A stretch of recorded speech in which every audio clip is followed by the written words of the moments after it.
Hello guys, स्वागत है आपका ISPCS the way out channel में। तो आप लोग काफी डिमांडिंग था ये कि साइंस को लाइए सर, साइंस को लाइए सर।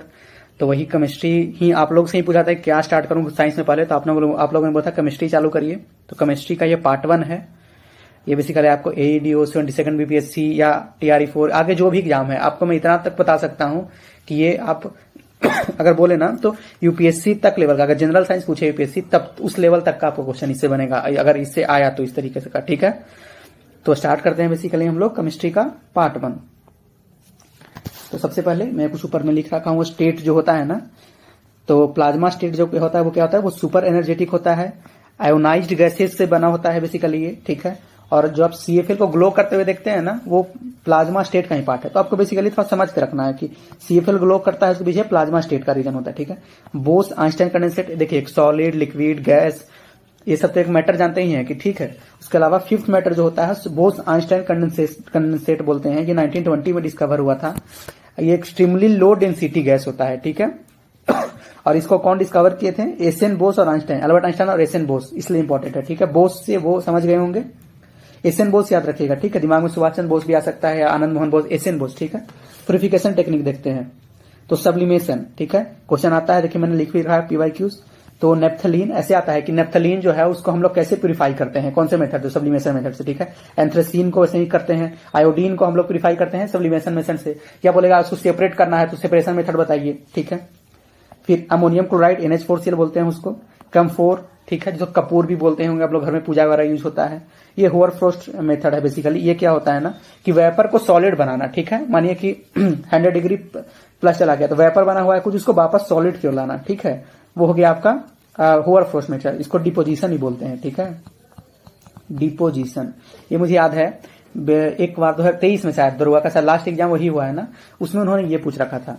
ठीक है, जैसे हम लोग क्या जानते हैं कि सब्लिमेशन जानते हैं। ठीक है, कि क्या होता है, सॉलिड से डायरेक्ट वेपर होता है। ठीक है, वो पूछा था कि वेपर से सॉलिड बनाने के लिए क्या करेंगे, डिपोजिशन। ठीक है, फिर इवेपोरेशन आप जानते ही हैं, क्रिस्टलाइजेशन। मैं वो चीज नहीं कर रहा हूं ना कि इवेपोरेशन मतलब बेसिकली आपको पता ही होगा कि कोई चीज में क्या है कि उससे मतलब सॉलिड टू वेपर कहिए काइंड ऑफ। ठीक है, sorry liquid to vapour, evaporation. ठीक ना, क्रिस्टलाइजेशन क्या होता है, तो ये बेसिकली सॉलिड का होता है जिसमें हम लोग उसको हीट करते हैं बॉइलिंग पॉइंट तक। ठीक है, बॉइलिंग पॉइंट क्या होता है, फ्रीजिंग पॉइंट क्या होता है, ध्यान रखिएगा। ठीक है, बॉइलिंग पॉइंट, फ्रीजिंग पॉइंट क्या होता है ना कि जिसके नीचे और जाने पे, टेम्परेचर और कम होने पे वो सॉलिड में बदल जाएगा।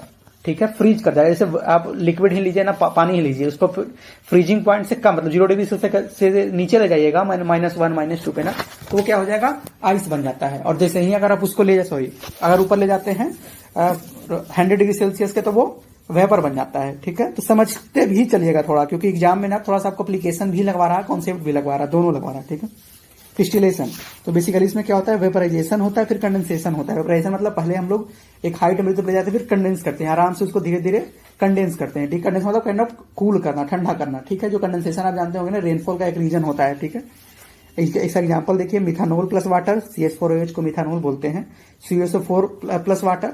ठीक है, इसको सेपरेट करने में बिल्कुल याद रखिएगा, वेरी वेरी इंपॉर्टेंट टॉपिक है, आता ही आता है इस पे क्वेश्चन। ठीक है, फ्रैक्शनल डिस्टिलेशन इसमें बताता हूं, सब्लिमेशन से आता है। ठीक है, उसके बाद फिर आपको फ्रैक्शनल डिस्टिलेशन से आता है, क्रोमेटोग्राफी से आता है। ठीक है, और सेडिमेंटेशन तो आप दिमाग में रखिएगा, बताता हूं। फ्रैक्शनल डिस्टिलेशन, इसमें क्या होता है ना कि 2 या उससे ज्यादा का वोलेटाइल लिखिए, किसका मतलब एग्जाम में आ सकता है ना, कि किसका हम लोग फ्रैक्शनल डिस्टिलेशन करते हैं, तो 2 या उससे ज्यादा जो वोलेटाइल लिक्विड होता है। ठीक है, और इसका एग्जाम्पल तो मिथानोल प्लस एसीटोन और पेट्रोल या डीजल फ्रॉम क्रूड ऑयल से पेट्रोल या डीजल को निकालने के लिए, सेपरेट करने के लिए।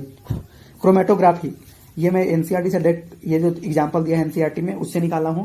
ये NDA और CDS एग्जाम जानते हैं नहीं, PSC लेता है, उसमें इन्होंने 4-5 बार पूछ रखा था इस क्वेश्चन को, तो वहीं से मैं इसको लिख लिया हूं। ठीक है, और बाकी BPSC भी पूछता है।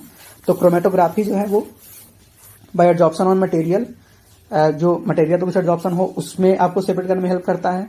डाई का कलर में आपको हेल्प करता है। ड्रग फ्रॉम ब्लड, ठीक है, ड्रग्स जो आप जैसे ना कि ब्लड में ड्रग्स है क्या, वो पता करता है ना, जो नार्कोटिक्स वाले। ठीक है, तो उसमें क्रोमेटोग्राफी का हेल्प होता है। ब्लड फिर पिगमेंट्स में। ठीक है, सेडिमेंटेशन एंड डिकनेशन क्या होता है, जो मड और वाटर है, मतलब दोनों को अलग करने के लिए। ठीक है, मड मतलब कीचड़। ठीक है, AGBR यूजिन ब्लैक या व्हाइट फोटोग्राफी। अच्छा ये बताइएगा आप लोग थोड़ा सा वो, हाँ ठीक है छोड़िए हटाइए। AGBR सिल्वर ब्रोमाइड जिसको बोलते हैं। ठीक है, AGBR थोड़ा सा आपको ना सिल्वर ब्रोमाइड से याद रखना पड़ेगा, क्योंकि एग्जाम में वैसे ही क्वेश्चन आता है। AGBR मैंने इसलिए लिख रखा है क्योंकि मुझे जैसे आप वो है ना कि एग्जाम अच्छा नॉर्मल लिखते हैं तो सिल्वर ब्रोमाइड इतना दूर में जाता है लिखाता है, ठीक है। AgBr मुझे कितना लग रहा है AgBr, इसलिए मैं शॉर्ट में से लिखता हूं, ठीक है। तो इसको आप समझते जाएगा, जो नहीं पॉइंट आया ना बोलिएगा, मैं कमेंट में बता दूंगा। जैसे मानिए मैं फ्लो में पढ़ते गया कि N2, आप बोले सर N2 क्या बोले सर, तो आप कमेंट कर दीजिएगा, ठीक है। तो या फिर आप टेलीग्राम में, जो मेरा टेलीग्राम चैनल है जिसका लिंक डिस्क्रिप्शन में है, उस पर जाकर आप चैट में पूछ लीजिएगा, कोई और बता देगा जिसको समझ में आया होगा, या कमेंट में कोई बता देगा। देखे तो रेंसिडिटी, तो बेसिकली ये क्या होता है कि जो ये रेंसिडिटी से बचाने के लिए हम लोग नाइट्रोजन इन पोटैटो चिप्स डालते हैं, ठीक है, टू प्रिवेंट रेंसिडिटी, ठीक है। याद रखिएगा ये सब जो है ना, ये बीपीएससी का क्वेश्चन ऑलरेडी आए हुए हैं, ठीक है। मैं ऐसे कुछ पॉइंट बना के अगर लिख रहा हूं जिसका अगर आपको कोई लॉजिक नहीं लग रहा हो, या लग रहा हो कि सर ऐसे ही आप रीड कर दिए कुछ समझाया नहीं, तो मैं इसलिए नहीं समझाया भैया क्योंकि उसका लॉजिक नहीं बीपीएससी ने पूछ रखा और मुझे वहां पे लिखना है, ठीक है। कई चीजें एप्लीकेशन बेस्ड पूछते हैं तो मुझे लिखना पड़ता है, ठीक है। कोरोजन, ठीक है, तो Fe2O3.X2 होता है कोरोजन का, ठीक ना फॉर्मूला। एटॉमिक स्ट्रक्चर का बात करें, ठीक है। तो ये बीपीएससी में आया था कि first to prepare model for structure of atom, J Thomson 1897 में प्रिपेयर किए थे model for structure of atom. 70 BPSC का क्वेश्चन है, उसी में आया था 70 बीपीएससी में ये भी कि डाल्टन एटॉमिक थ्योरी क्या बताता है, उसे 5-6 उन्होंने दे रखा था इसमें क्या बताता है, ठीक है। आप उसको उससे भी सॉल्व कर सकते थे। मैं आपको जब 20 फर्स्ट बीपीएससी का जब क्वेश्चन सॉल्व करके बताऊंगा ना, या बाद में देख रहे होंगे तो वो क्वेश्चन शायद सॉल्व करके मैं डाल रखा हूँ वीडियो, ठीक है। तो आप देखेंगे उसमें कि कैसे उसको ना इलिमिनेट करके भी आंसर निकाल सकते थे। तो ये कंजर्वेशन ऑफ मास के बारे में बताता है। जो कंस्टिट्यूशन होता है ना, कंपोजिशन, कंस्टिट्यूशन क्या होता है, जैसे मानिए कि लेट सपोज मान लीजिए AgBr है, ठीक है। तो AgBr में ना कंस्टिट्यूशन है कि मानो Ag इतना परसेंट है, Br इतना परसेंट है, ठीक है। फिर मल्टीपल प्रोपोर्शन, ठीक है, कितना प्रोपोर्शन में कौन लेता है, ठीक है, मल्टीपल प्रोपोर्शन। एटॉमिक नंबर जिसको जेड से डिनोट करते हैं, और बेसिकली वो कितना बराबर होता है, प्रोटॉन इलेक्ट्रॉन। प्रोटॉन इलेक्ट्रॉन हमेशा बराबर होते हैं, आप लोग को पता ही होगा, ठीक है। और जो एटॉमिक नंबर होता है या तो प्रोटॉन का काउंट कर लीजिए, इलेक्ट्रॉन का काउंट कर लीजिए। आता है बीपीएससी में क्वेश्चन कि मानिए कोई बोल दिया ना कि कोई लेट सपोज एग्जांपल दे दिए कि कार्बन है, ठीक है, एक एग्जांपल देता हूं, ठीक है, और बोल दिया ना इसको कि लेट सपोज आप इसका बताइए मुझे एटॉमिक नंबर, तो एटॉमिक नंबर पूछ सकता है, ठीक है। तो देख लीजिए कि कितना इलेक्ट्रॉन है इसमें, ठीक है, प्रोटॉन कितना है इसमें, ठीक है। तो आपको याद होगा ही एटॉमिक नंबर इसका। मास नंबर, एक चीज मैं आपको बोलूंगा कि चूंकि आपको लगेगा कि यार आप साइंस क्या पढ़ा रहे हैं सर, ठीक है, मतलब केमिस्ट्री ये क्या बोल रहे हैं पढ़ने के लिए, कि आप ना पीरियोडिक टेबल में 1 to 20 एटलीस्ट ना पीरियोडिक टेबल याद कर लीजिए। ऐसे हाइड्रोजन, हीलियम, लिथियम, कार्बन, ऐसे नाइट्रोजन, बोरोन, कार्बन, लिथियम, ऐसे करके पूरा 1 to 20 करके याद रख लीजिएगा, क्योंकि ना इससे थोड़ा हेल्प होगा आपको, ठीक है। एक मोरल रहेगा कि हाँ एग्जाम में कुछ क्वेश्चन ऐसे आया तो हम दिमाग में लगा सकते हैं, ठीक है। और उसका थोड़ा मास नंबर भी देख लीजिएगा। मास नंबर है क्या, तो प्रोटॉन और न्यूट्रॉन का सम, जैसे आपको पता होगा, एक बार मैं समझा देता हूं, टाइम ज्यादा ना लगे। मानिए कि जैसे कोई ले लीजिए एटम है, ठीक है, इसके सेंटर पे क्या होता है, न्यूक्लियस होता है, ठीक है। इस न्यूक्लियस में प्रोटॉन और न्यूट्रॉन बैठे होते हैं, ठीक ना, और इस न्यूक्लियस की इधर इधर रिवॉल्व करते रहता है इलेक्ट्रॉन आपका, ठीक है। तो अब इसलिए प्रोटॉन इलेक्ट्रॉन इक्वल होता है, क्योंकि अगर इक्वल नहीं होगा ना तो रिपल्सन अट्रैक्शन होने लगेगा, ठीक है। मतलब वो एक बल्जिंग वाला काम चलने लगेगा, ठीक है, जो कि अनस्टेबल करेगा हमारे किसको, एटम को, ठीक है, या बोलिए मॉलिक्यूल जो बाद में बनेगा, ठीक है। तो प्रोटॉन न्यूट्रॉन यहाँ पे होते हैं, इलेक्ट्रॉन कौन होता है यहाँ पे। तो आपसे कोई पूछे कि आता है बीपीएससी में क्वेश्चन कि न्यूक्लियस पे कौन होते हैं, तो प्रोटॉन न्यूट्रॉन होते हैं, और आपका उसके जो बाकी कॉन्फ़िगरेशन पे कौन घूमते रहते हैं, तो इलेक्ट्रॉन घूमते रहते हैं, ठीक है। तो mass number proton neutron, proton plus neutron को मिला के होता है, जो कि ए बोलते भी हैं, ठीक है। आइसोटोप क्या होता है भाई, तो सेम एटॉमिक नंबर और डिफरेंट मास नंबर। कभी कभी ना सेम एटॉमिक नंबर हो जाता है और मास नंबर डिफरेंट हो जाता है, ठीक है। ये आप मुझे एग्जांपल बताइएगा, ठीक है। वही आप 1 to 20 कर लेते हैं ना, तो आपको ये फायदा होगा, ठीक है। उसमें आइसोबार, इसमें क्या होगा कि सेम मास नंबर होगा बट डिफरेंट एटॉमिक नंबर होगा। जैसे एग्जांपल अगर आप रखिए कि लेट सपोज कोई A19 है, मास नंबर 40 है, और कोई B20 है, उसका भी मास नंबर 40 है, ठीक है। तो ये हो गया ना किसका, देखिए एटॉमिक, नीचे 19 ऐसे मतलब लिखते हैं, ठीक है। तो एटॉमिक नंबर कितना हो गया इसका, 19 और 20, ए का 19, बी का 20, और जबकि मास नंबर सेम है, ठीक है। सेम मास नंबर को आइसोबार बोलते हैं, सेम याद रखेगा, सेम एटॉमिक नंबर को आइसोटोप, सेम मास नंबर को आइसोबार। आइसोटोन कब बोलते हैं, जब सेम न्यूट्रॉन होता है, जो आपका यहाँ पे न्यूक्लियस पास होता है, ठीक है। आइसो इलेक्ट्रॉनिक का बोलते हैं जब सेम इलेक्ट्रॉन होता है, ठीक है। दिमाग में रहेगा ना, याद रखिएगा, ये आता है क्वेश्चन बहुत बार आता है कि सेम प्रोटॉन में कब बोलते हैं, सेम न्यूट्रॉन में कब बोलते हैं, सेम इलेक्ट्रॉन में कब बोलते हैं, तो आप लोग इसको ध्यान रखिएगा। फिर J Thomson model of atom, इसको प्लम पडिंग मॉडल भी बोलते हैं, ठीक है। 1897 में जो फर्स्ट जो स्ट्रक्चर ऑफ मॉडल जो बताए थे ना, वो है, ठीक है। इसमें क्या बोले थे कि जो एटम है ना वो स्फीयर ऑफ रेडियस है, ठीक है। मतलब in which positive charge ununiformly distributed negatively embedded through them. ये उतना इंपॉर्टेंट नहीं है क्योंकि इसके बाद और अच्छा एक्सपेरिमेंट हुआ। बस इतना याद रखें कि फर्स्ट ये लाए थे। अब सबको एक्सप्लेन करें तो ज्यादा टाइम जाएगा ना। रदरफोर्ड मॉडल, ठीक है। स्कैटरिंग एक्सपेरिमेंट इन्होंने किया था जिससे डिस्कवरी ऑफ प्रोटॉन हुआ था। ये बहुत बार क्वेश्चन आता है कि डिस्कवरी ऑफ प्रोटॉन, या बोलिए रदरफोर्ड एक्सपेरिमेंट से कौन सा डिस्कवर हुआ था, तो प्रोटॉन डिस्कवर हुआ था, ठीक है। देखिए मैं पीवाई क्यूज भी लिखा हूं, ठीक है। बोहर्स, फिर इसको बाद में ना रिफाइन किए थे बोहर, ठीक है, इसको, ठीक है, इन 1913। ये डेट तो याद नहीं रखना है पर रख लीजिएगा क्योंकि बीपीएससी का कुछ ठिकाना नहीं है ना, पूछ सकता है। जीवंस इफेक्ट का था, दोनों बीपीएससी ने पीवाई क्यूज पूछ रखा है। जीवंस इफेक्ट ये है जो बताता है कि atomic spectra in magnetic field splitted into fine line. जो अगर एटॉमिक स्पेक्ट्रा, मतलब ये आप इतना डिटेल में मत जाइए, बस याद रखिएगा ना, याद करने का तरीका बताता हूँ।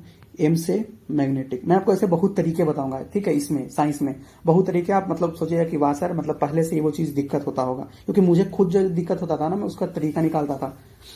स्टार्क्स इफेक्ट क्या बोलता है इसमें, आप बेसिकली इलेक्ट्रिक याद रखिएगा।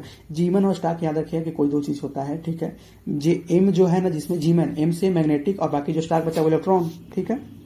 Planck quantum theory equal to H nu, ठीक है। ये बेसिकली क्या होता है, किसी चीज का एनर्जी है। अब मैं प्लैंक क्वांटम थ्योरी आपको समझा दूं, लेकिन थोड़ा सा उसको बचिए, पर मैं बताऊंगा कि इसमें एच न्यू में क्या है। एच तो प्लैंक कांस्टेंट होता है और न्यू को फ्रीक्वेंसी बोलते हैं, ठीक है, फ्रीक्वेंसी जो कि एनर्जी। अब ये है उसका टोटल एनर्जी, ठीक है, एनर्जी, ठीक है। और फोटो इलेक्ट्रिक इफेक्ट होता है एच न्यू बराबर ई प्लस डब्ल्यू। इसको मैं थोड़ा सा बता देता हूँ, मतलब मैं थोड़ा ही सा बताऊंगा, ठीक है। कॉन्सेप्ट यही है, ये बेसिकली आपको 12th फिजिक्स में मिलेगा, ठीक है। 12th फिजिक्स में जब एटॉमिक फिजिक्स पढ़ते हैं ना, तो अभी पीएससी देखने से जा रहा है, इसमें थोड़ा थोड़ा बता रहा हूँ, ठीक है। आप इसको पॉज आगे भी बढ़ा सकते हैं, अगर आपको नहीं तो बेसिकली क्या होता है ना, समझिए ना कि आपके पास एक एनर्जी का पैकेट है, ठीक है। एनर्जी का पैकेट लेट सपोज मान लीजिए, ठीक है। मतलब आप, फिर मैं आपको और आसानी से समझने के लिए आपको एग्जांपल देता हूं कि लेट सपोज आपको ना, आप सोए हुए हैं, आपको उठकर लेट सपोज कुछ पढ़ने के लिए, ठीक है, 10 ग्राम चाहिए होगा। लेट सपोज माने समोसा, 2 समोसा चाहिए होगा, ठीक है। उसमें क्या है ना कि 2 समोसे में कुछ समोसा तो आपका अंदर का शरीर ले लेगा, ठीक है, और कुछ समोसा होगा, मानिए कि आप 2-3 समोसा खा लेंगे तो आप दौड़ना चालू कर देंगे। 2 समोसा में क्या होगा, उठ के बैठ, 1 समोसा में उठ के बैठ जाएंगे। 2 समोसा में क्या होगा कि आप उठ के जाके पढ़ने लग जाएंगे, ठीक है। तो बेसिकली डब्ल्यू जो होता है ना, उसको वर्क फंक्शन बोलते हैं। तो ये समझिए ना कि जो 1 समोसा वाला काम जब बोले ना कि मिनिमम इतना आपको एनर्जी तो चाहिए ही होगा, ठीक है, इतना एनर्जी आपको चाहिए होगा। और ई जो होता है ना, वो काइनेटिक एनर्जी होता है। तो बेसिकली काइनेटिक एनर्जी ई का मतलब क्या हुआ कि अगर उससे ज्यादा दे दिए, मतलब मानिए कि जैसे 2 समोसा से उठ कर पढ़ने बैठेंगे तो 2 समोसा आपका वर्क फंक्शन हो गया। तो 2 समोसा मतलब उतना तो आपको मिनिमम चाहिए उससे निकलने के लिए। अगर 1 समोसा देगा तो आप सो ही रह जाएंगे, ठीक है। और 2 समोसा ही आपको चाहिए उठने के लिए या पढ़ने के लिए, ठीक है। और 3 समोसा पे आप दौड़ने लगेगा। तो काइनेटिक एनर्जी होता है वो एक्स्ट्रा जो बाकी है। मानिए कि लेट सपोज अब ये बेसिकली क्या है ना कि कोई एटम पे हम लोग जो ना एक एनर्जी का फोटोन जिसको बोलते हैं, ठीक है, एनर्जी पैकेट बोलते हैं उसको फेंकते हैं।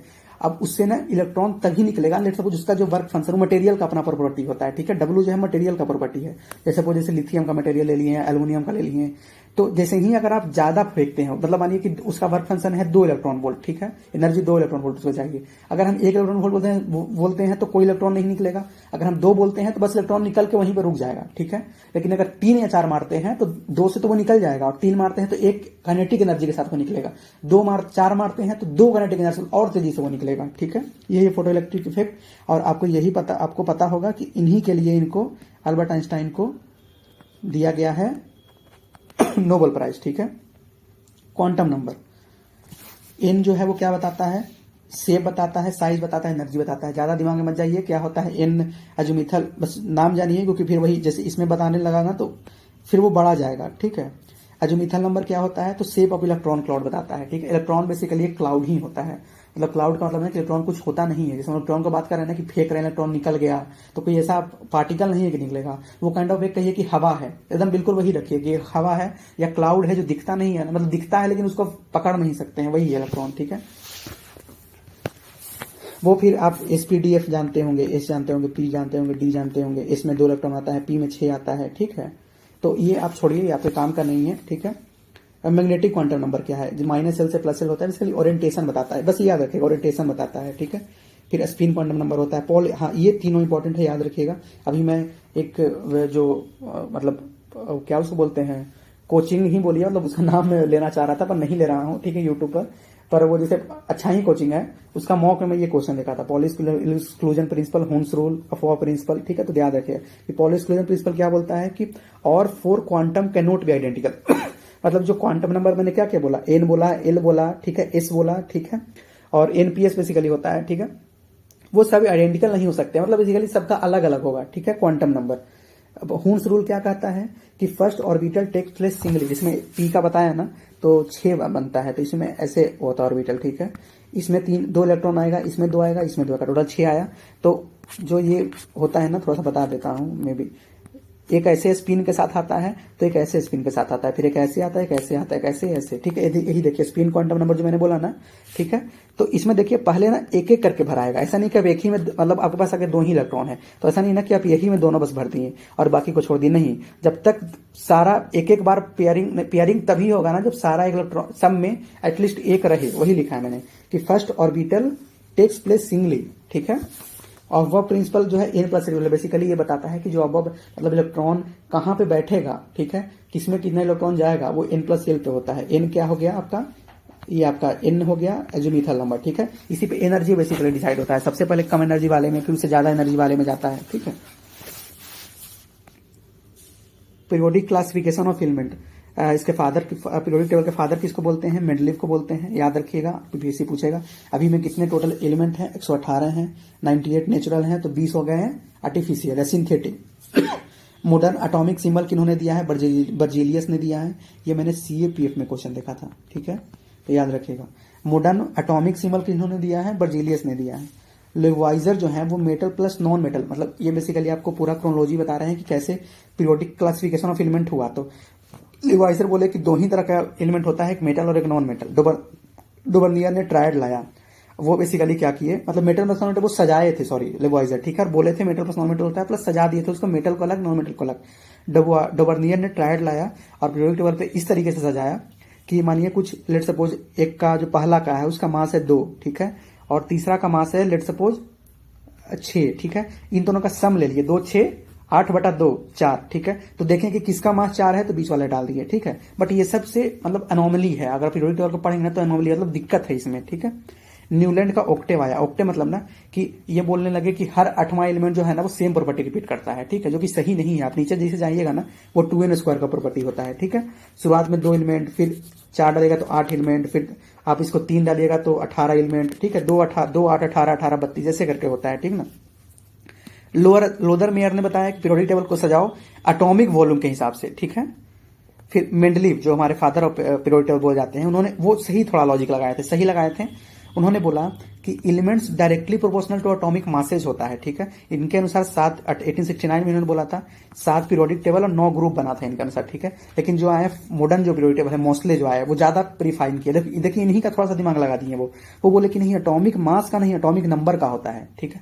तो याद रखिएगा, बोल सकता है कि मोस्टली कैसे डिफाइन किए हैं, तो वो एटॉमिक नंबर पे डिफाइन किए, इसलिए देखिएगा कि पीरियोडिक टेबल में ना नंबर वाइज इधर से इधर जाइएगा ना तो नंबर बढ़ता है, ठीक है। तो याद रखिएगा कि मोस्टले जो है वो, ये सॉरी मेंडलीव जो है बोल दिए थे कि एटॉमिक मास पे, और मोस्टले जो है वो लिए थे एटॉमिक नंबर पे। तो यही दोनों इंपॉर्टेंट रखना है, ये क्योंकि ये फादर हैं और ये फिर बहुत इंपॉर्टेंट है, ठीक है। फिर आपका हो गया पीरियोडिक प्रॉपर्टीज। तो एटॉमिक रेडियाई जो होता है, थोड़ा सा देखिए ये वाला वीडियो लंबा जाएगा क्योंकि इस वीडियो में मुझे भी उम्मीद नहीं था, लेकिन समझाना पड़ रहा है, ठीक है, और समझा इसलिए रहा हूं क्योंकि आपको फायदा होगा, तो रटने में थोड़ी चीजें आसानी होंगी। तो रेडियाई का बात करें, ठीक है, सॉरी, तो रेडियाई का बात करें ना तो लेफ्ट टू राइट, मतलब अगर हम इधर से इधर जाते हैं, ठीक ना, तो क्या होता है एटॉमिक नंबर बढ़ता है। तो मतलब देखिए एटॉमिक नंबर बढ़ने का मतलब क्या, इलेक्ट्रॉन बढ़ रहा है, ठीक है। तो जितना ज्यादा इलेक्ट्रॉन बढ़ रहा है ना पीरियोडिक टेबल में, उतना नीचे मतलब जो साइज है ना वो घटते जाता है, ठीक है। मतलब सोचिए ना कि इधर से इधर जो, मानिए ऐसे देखिए कि आपके पास न्यूक्लियस है और ये आपका एटम है, ठीक है। अब इसमें इलेक्ट्रॉन बढ़ रहा है, ठीक है, तो ये ना और पास में आना चालू होगा, ठीक है, मतलब एक दूसरे के पास में, एक दूसरे के और पास में आने लगता है, ठीक है। तो साइज घटता है, लेकिन अगर टॉप टू बॉटम जाए, मतलब ऊपर से नीचे जाइएगा ना, एक चीज देखिएगा, ऊपर से नीचे जाने पे सेल बढ़ता है। सेल बढ़ने का मतलब कि ये पहला ये हो गया, अच्छा, आपको बेसिक से बताता हूँ, नॉर्मल रसाओं वाला से, मतलब बस एसपीडीएफ को छोड़ दीजिए, क्वांटम नंबर वो भी इंपॉर्टेंट है, याद रखिएगा एसपीडीएफ वाला। लेकिन मैं आपको अब जो बताऊंगा वो के लेमन वाले से बताऊंगा, ठीक है। के लेमन जो आप 9th में पढ़े होंगे, या आप लोग कई लोग एनसीईआरटी पढ़े होंगे, उसमें होगा। तो जब नीचे आते हैं ना, तो ऐसे बढ़ता है सेल, के हो गया सेल, एल हो गया, एम सेल, एन सेल, देख रहे हैं साइज बढ़ रहा है। तो टॉप टू बॉटम साइज बढ़ता है एटॉमिक रेडियस का। अब आपको नहीं भूलना चाहिए, मतलब जितना मैं उम्मीद कर रहा हूँ, इतने मेहनत से मैं समझा रहा हूँ कि आपको नहीं भूलना चाहिए। फिर भी अगर आपको डाउट आता है तो आप पूछ लीजिएगा, ठीक है। आयोनिक रेडियाई देखिए, ठीक है। आयोनिक रेडियाई बेसिकली देखिए ना कि क्या होता है कि अपना इलेक्ट्रॉन देने के बाद, ठीक है, उसका क्या हल है, ठीक ना। तो आयोनिक रेडियाई में अनायनिक का सबसे ज्यादा होता है, फिर एटॉमिक का होता है, कटायनिक का होता है। अब ये देखिए क्यों, ठीक है। तो मानिए कि आपका एटम है, ठीक है। अनायनिक में क्या हो गया कि वो दूसरे से ले लिया इलेक्ट्रॉन, तो जब लेगा ना तो रिपल्सन ज्यादा आएगा, ठीक है। रिपल्सन एक दूसरे के बीच तो नहीं, और ये दूरी बना लेगा एक दूसरे से, ठीक है। तो जब दूरी बनाएगा ना तो साइज बड़ा हो जाएगा। एटॉमिक का क्या हो जाएगा कि नॉर्मल जो है उसका मान लीजिए, ठीक है। और कटायनिक जो है वो क्या हो जाएगा कि वो कम जाता है, क्योंकि आपका जो मतलब इलेक्ट्रॉन में आपस में रिपल्सन होता है, ये जानते होंगे आप लोग कि negative side sorry negative sign बोलिए या निगेटिव मैग्नेट बोलिए, वो अट्रैक्ट रिपेल करता है। और जो निगेटिव मतलब बोलिए कि अगर आपका रहा नॉर्थ पोल तो वो आपका क्या करेगा, रिपेल करेगा, और अपोजिट पोल रहा तो आपको अट्रैक्ट करेगा। उसी तरीके से यहाँ पे है कि इलेक्ट्रॉन रहा सेम रहा तो रिपेल करेगा, और प्रोटॉन इलेक्ट्रॉन अट्रैक्ट करेगा, ठीक है। ये हो गया ionization potential. Ionization potential basically होता है, आयोनाइज करने का मतलब होता है ना कि हम इलेक्ट्रॉन कितना आसानी से उसको देते हैं, ठीक है। आयोनाइजेशन पोटेंशियल में तो लेफ्ट टू राइट क्या है कि अगर आप देखिएगा तो लेफ्ट टू राइट में सॉरी दिक्कत हो रहा, तो लेफ्ट टू राइट में चूंकि इलेक्ट्रॉन बढ़ रहा है, ठीक है। और मतलब ये बोलिए कि वो एक दूसरे को ना देना, जैसे एग्जांपल लेफ्ट टू राइट का मैं ऐसे बताता हूं कि लेट सपोज मान लीजिए पहला में ना 2 इलेक्ट्रॉन आता है, ठीक है। दूसरा में फिर अपना 8 आएगा। तो ऐसे सोचिए ना कि हर कोई स्टेबिलिटी की ओर जाता है, ठीक है। और स्टेबल कोई इलेक्ट्रॉन तभी हो, मतलब एटम तभी होता है ना जब पहला तो सेल चलिए भर गया, ठीक है। दूसरा में या तो हाफ सेल हो या फुल सेल हो, ठीक है, फुल सेल हो।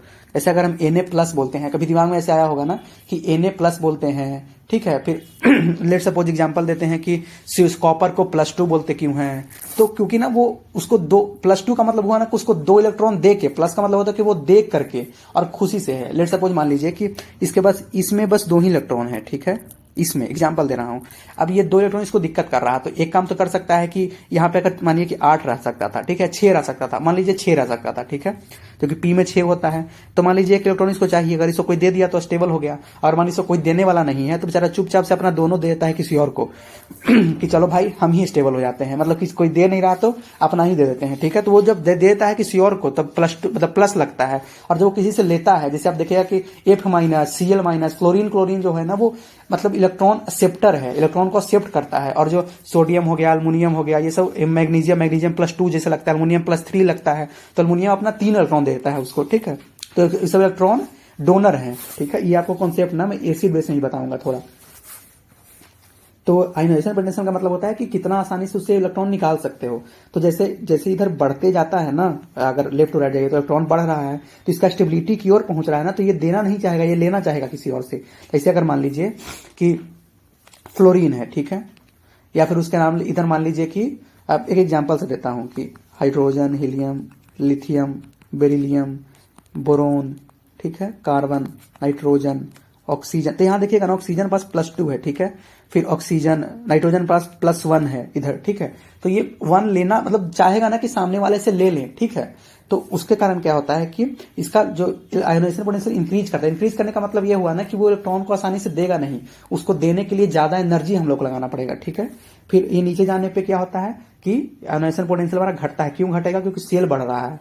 तो इस जो इलेक्ट्रॉन को अट्रैक्ट करने वाला कौन बैठा हुआ है? प्रोटॉन बैठा है वो अंदर में, उससे सेल बढ़ने के साथ दूरी बढ़ रहा है। तो इलेक्ट्रॉन का अट्रैक्शन प्रोटॉन का अट्रैक्शन इलेक्ट्रॉन के प्रति कम रहा है, क्योंकि दूरी बन गया। तो दूरी बढ़ने के कारण क्या हो रहा है कि आराम से उसको निकाल सकते हैं। तो इसलिए देख रहे हैं कि कम रहा है, ठीक है। बहुत मतलब ये समझिए कि आपको मैं क्या समझा रहा हूं। ये चीज ये आपको प्रॉपर में वो जो अगर आप पढ़ेंगे एटॉमिक स्ट्रक्चर 11-12 का टॉपिक है वो समझा रहा हूं, लेकिन अगर आपको समझ में आ रहा है तब ठीक है। इलेक्ट्रॉन इंथैल्पी देखिए, ठीक है। तो वही सेम डिटो याद रखिएगा कि उधर जाने के लिए क्या होता है कि लेफ्ट टू राइट हाई होता है और नीचे जाने पे लो होता है, ठीक है, मतलब कम जरूरी होता है इलेक्ट्रॉन एंथैल्पी। हाईएस्ट किसका होता है? क्लोरीन का होता है, याद रखिएगा। फ्लोरीन का क्यों नहीं होता, मतलब सॉरी वो चीज छोड़िए, आप हटाइए, पर फ्लोरीन देगा, फ्लोरीन का मत मानिएगा, इसके पीछे भी रीजन है, पर उसको छोड़िए। पर एक शॉर्ट में मैं बताता हूं, जो लोग साइंस वाले होंगे समझेंगे कि फ्लोरीन का चूंकि सेल साइज छोटा होता है, साइज छोटा होने के कारण वो इलेक्ट्रॉन एक्स्ट्रा उसके पास आएगा ना, वो भी दिक्कत है, उसके अंदर में ही इतना ज्यादा रिपेल वाला काम चलने लगेगा ना कि वो दिक्कत होने लगेगा उसको, इसलिए क्लोरीन थोड़ा बड़ा है तो वो एक्सेप्ट करता है। इलेक्ट्रॉन निगेटिविटी मतलब इलेक्ट्रॉन का चाहत किसको ज्यादा है, ठीक है, ये फॉर्मूला है, इसको इग्नोर करिएगा, घटना चक्र एल्यूशन वगैरह में दिया हुआ है, कोई मतलब इसका नहीं है, ठीक है, ये इसी का ionization potential plus electron enthalpy से ही निकलता है। हाईएस्ट किसका होता है? फ्लोरीन का होता है। लोएस्ट किसका होता है? सीजियम का होता है, ठीक है। फ्लोरीन का क्यों होता है मैंने वही बताया, क्योंकि आप ये सोचिएगा कि उसको चाहत बहुत ज्यादा है, इलेक्ट्रॉन एंथैल्पी में वो ले रहा है, लेकिन क्लोरीन सबसे ज्यादा। फ्लोरीन क्यों नहीं ले पाएगा? चाहत भले ज्यादा हो पर वो ले ज्यादा क्यों नहीं पाएगा? क्यों? क्योंकि उसके पास साइज बहुत छोटा है, तो जैसे ही इलेक्ट्रॉन आएगा ना उसके अंदर में ही रिपेल चलेगा और अनस्टेबल हो जाएगा। इंपॉर्टेंट पॉइंट, ये इंपॉर्टेंट है, यही आप लोग खोज रहे होंगे, तो ये मैं ये बता देता हूं। तो लिक्विड मेटल या non metal at room temperature, तो liquid metal at room temperature is mercury Hg, और liquid non metal at room temperature is bromine. देखिए मैं यही थोड़ा सा दिमाग से करता हूं कि आप लोग 2 लाइन लिखेंगे, मैं एक ही में कर दिया कि मेटल नॉन मेटल, तो इसको ऐसे स्लैश कर दिया, ठीक है। Highest melting point among metal, metal में टंगस्टन, W टंगस्टन होता है, नॉन मेटल में कार्बन, ठीक है। हाईएस्ट डेंसिटी किसका है? ओस्मियम का है। लोएस्ट डेंसिटी किसका है? लिथियम का है। बेस्ट कंडक्टर ऑफ इलेक्ट्रिसिटी कौन है? सिल्वर है, कॉपर है, गोल्ड है, अल्युमिनियम है, बेरिलियम है, मैग्नीशियम है। एटलीस्ट ये तो आप याद रखिएगा ही, ठीक है। और ये भी याद रखिएगा, सोडियम का सॉलिड का ज्यादा है, लिक्विड का कम है। ये मैं एनसीईआरटी से डायरेक्ट उठाया था, ठीक है। एनसीईआरटी 11-12 का मैं देखता हूँ, क्योंकि मैंने जेई का रहा है, तो मैं एनसीईआरटी को भी देखता था। केमिस्ट्री में हम लोग इनऑर्गेनिक केमिस्ट्री जो जेई का तैयारी किए होंगे या अब तो नहीं कर रहे होंगे, तभी तो अभी पीएससी दे रहे हैं। तो इनऑर्गेनिक केमिस्ट्री हम लोग के लिए बाइबल होता है कि आपको उसको पढ़ना ही है, एनसीईआरटी को। तो पीरियोडिक टेबल इनऑर्गेनिक केमिस्ट्री का ही पार्ट होता है ना, तो इसलिए हम लोग पढ़ते थे अच्छे से इसको। मोस्ट पॉइजनस कौन सा एलिमेंट है? प्लूटोनियम है। Rarest element in earth crust देखें तो अस्टेटीन, इसको मैंने ट्रिक से लिखा है कि आस्तीन का सांप रेयर दिखता है, ठीक है, तो वही है कि रेयरेस्ट एलिमेंट कौन है? तो अस्टेटीन है। मैक्सिमम नंबर ऑफ आइसोटोप, ठीक है, तो ये 39 बस बेसिकली आप देख लीजिए, तो इसमें 10 स्टेबल है, 29 जो आपका टीन होता है ना, इससे टीन, ठीक है। बाकी कई जगह आप वो देखेंगे, सीजियम का भी देखेंगे, जेनोन का भी, तो 36 होता है सीजियम जेनोन का, ठीक है। List electrical conductor of metal, ठीक है, या लिस्ट कंडक्टर ऑफ मेटल बोले, ठीक है, तो लीड सबसे कम लिस्ट होता है टाइटेनियम, फिर बिस्मथ, लीड याद रखिएगा, वेरी वेरी इंपॉर्टेंट है। और बेस्ट कंडक्टर सिल्वर, कॉपर, ये तो बोला तो याद रखिएगा। हेवीएस्ट नेचुरल एलिमेंट यूरेनियम, याद रखिएगा नेचुरली, ठीक है। लिक्विड रेडियो एक्टिव एलिमेंट कौन है? Francium, liquid radio active element, ठीक है, लिक्विड भी ध्यान रखिएगा, radio active. Highest tensile stress वाला एलिमेंट कौन है? बोरोन। मोस्ट मेलिएबल कौन है? गोल्ड है। हाईएस्ट थर्मल कनेक्टिविटी किसका है? तो डायमंड का सबसे ज्यादा है। फिर वही देखिए सेम, ये जो इलेक्ट्रिकल कनेक्टिविटी है ना, वो सेम रिपीट होगा यहाँ, ठीक है। अम्फोटेरिक ऑक्साइड कौन कौन सा है? जिंक है, एल्युमिनियम है, लीड है, बेरिलियम है, टीन है। अम्फोटेरिक क्या होता है? बेसिकली जो ना एसिड और बेस दोनों का प्रॉपर्टी शो करे ना, उसको अम्फोटेरिक बोलते हैं, ठीक है, मतलब बीच में रहे, ठीक ना। तो कौन कौन है? तो बेरिलियम है, जिंक है, एल्युमिनियम है, टीन है, लीड है, ठीक है। केमिकल बॉन्डिंग स्टार्ट करते हैं। हेलो गाइस, स्वागत है आपका ISPCS the way out channel में। ये है हमारा केमिस्ट्री का पार्ट 2। तो इसमें हम लोग स्टार्ट करते हैं केमिस्ट्री पार्ट 2, केमिकल बॉन्डिंग।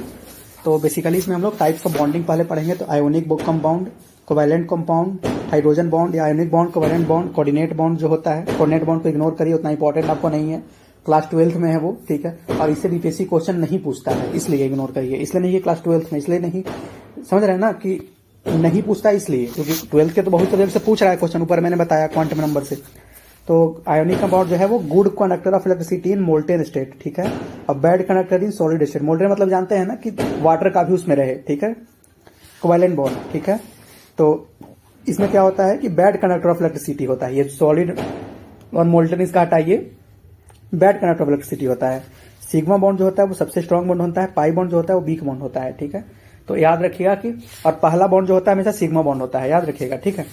जैसे अभी मैं रिसेंटली किसी एग्जाम में देखा हूं क्वेश्चन, लेट सपोज मतलब बोल लीजिए ना कि C2H4 ऐसे कर लीजिए, ठीक है।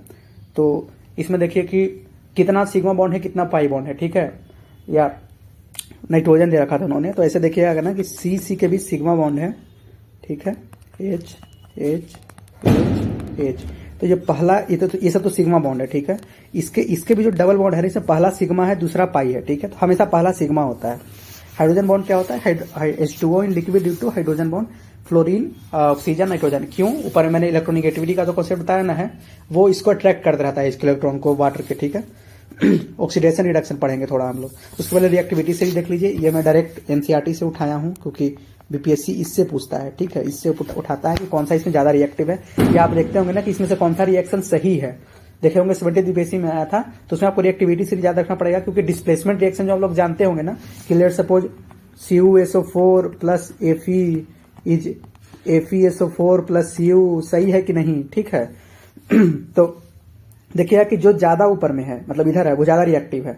तो Fe कॉपर से Cu से ज्यादा रिएक्टिव है, तो ये रिएक्शन सही है, FeSO4 बना लेगा। लेकिन अगर हम वही देखें ना कि यहाँ पे ZnSO4 दिख रहे, ठीक है, और फिर ऐसे लिखे, तो ये गलत है, क्योंकि जिंक ज्यादा रिएक्टिव है, तो आयरन को नहीं बनाने देगा, ठीक है।